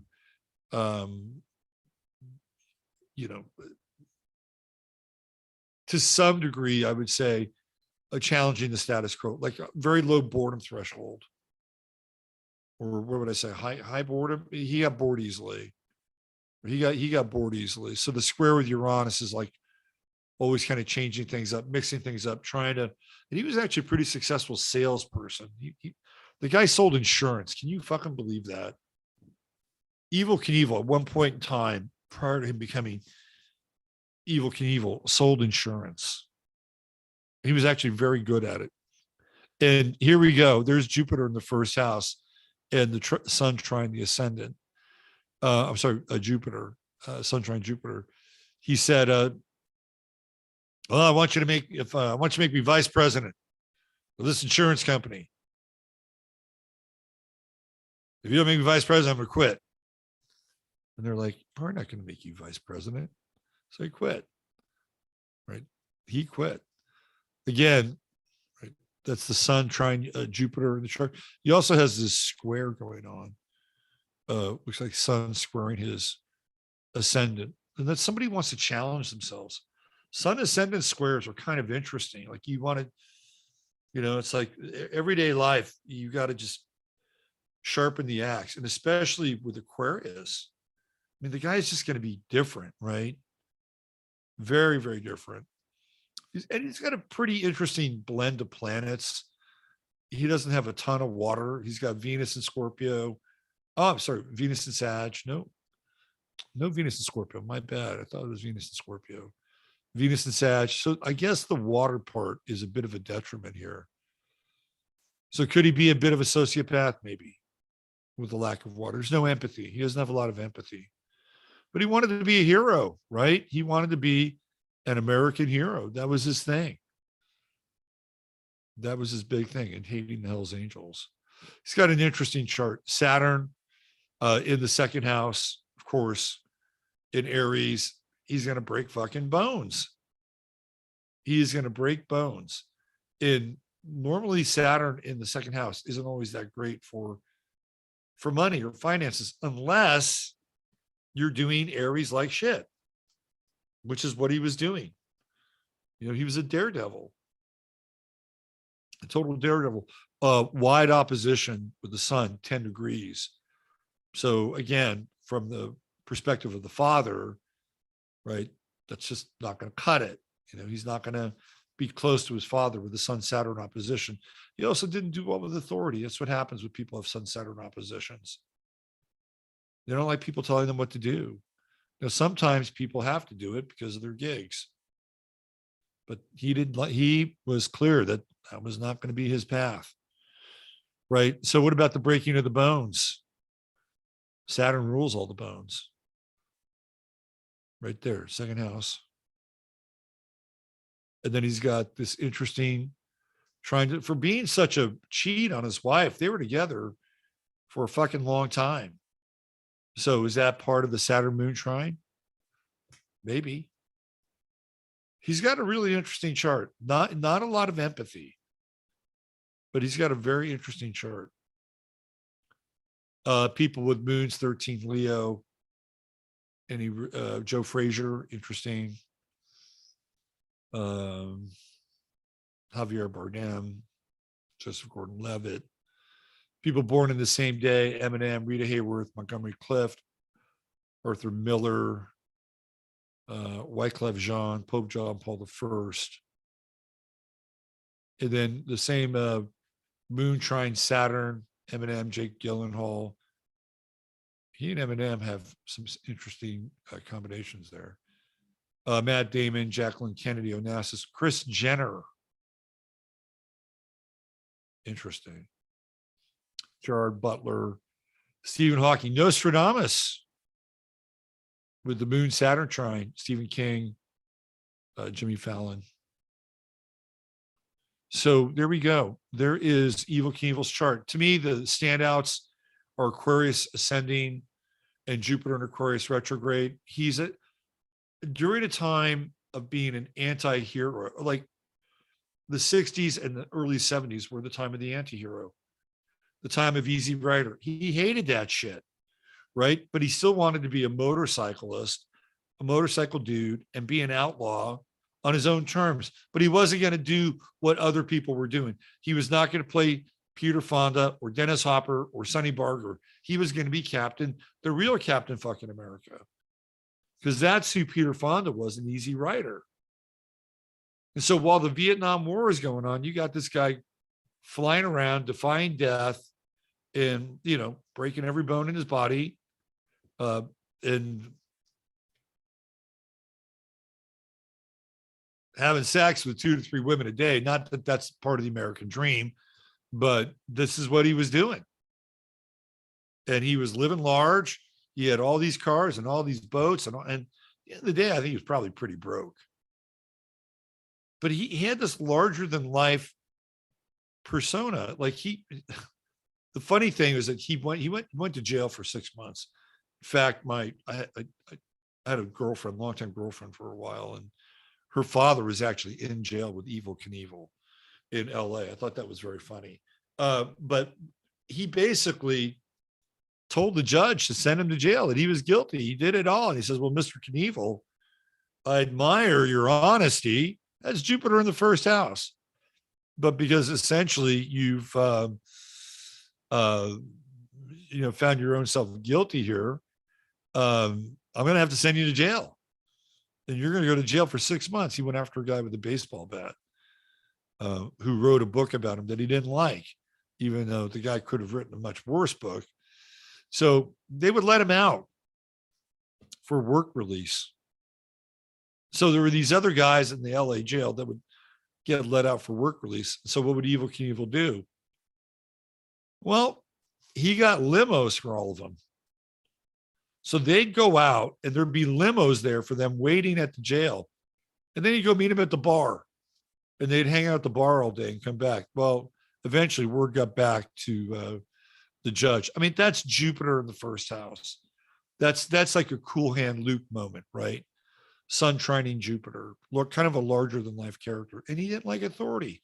Sun Saturn opposition. But again, you could say that he pretty much lacked empathy. There's no water in this chart. Zero, zilch, nada, except for that true node in Scorpio and that whole relationship with death, right? Death, sex, and I don't know if he was into rock and roll. And he didn't do drugs. He did not do drugs, which I thought was, well, he owned drugs. He did with the drugs that they gave him. All right. So we've been going for 3 hours. Let me see if I can do this. I said I was going to do it. Do I even have Skype installed on this? Shit. Let me do, hold on. Let me go in here. Okay. This is a new computer and I do not have Skype installed on this. All right. Here's what we're going to do. Here's what we're going to do. I apologize because I was going to take calls through Skype. We're going to do not this week, but the following week, I'm going to do kind of a forecast for 2022. And I promise that the rest of the show, I will do live readings. I'll have Skype installed. I'll have it all hooked up and we'll do live readings. Okay. I want to give back to you. We're still in the season, not next week because it's Christmas, but the following week, I will do it. I'll do an hour, a bit of a prognostication for 2023. And then I'll do the next 2 hours with just live readings. Okay. 2 hours of live readings. Spontaneous, cold readings. You good with that? I hope so. Because it'll take me a while to download it and go through all this bullshit. It's a new computer. All right. And we'll make it happen. I promise. Don't give up on me. I promise. All right. Had a great response to the sale last week. I still have astrology courses for sale. All you got to do is go to my website, go to Gumroad, type in Jasper 22. You're going to get 25% off of my astrology class, which is pretty damn good. And it's already at a great price. So if you want to learn astrology, soup to nuts, 16-hour course, go to my website and you'll see where you can, even on this page, you'll see the video I talk about my course. 16 hours lecture lab. Just put in Jasper 22. And if you want to, be a human and not an AI and learn astrology, I highly recommend it.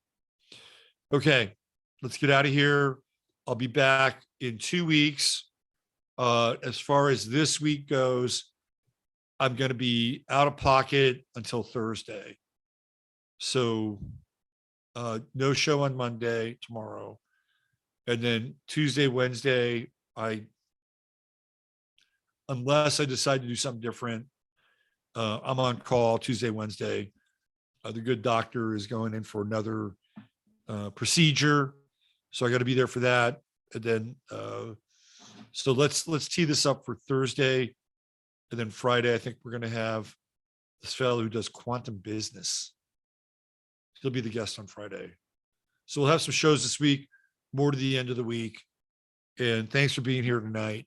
Appreciate you all. Love you all. Mods, thank you for all your help. Always appreciated. And Chataria, big love to everyone. Use your head in order to discern what's real, your heart too simple as possible. I'm Robert Phoenix. Give me a little bit. I'll go in. I'll backfill everything. There'll be links to Elsa's site if you're interested in connecting with her. And of course, you can always get a reading from me at my site as well. Take care and bye for now.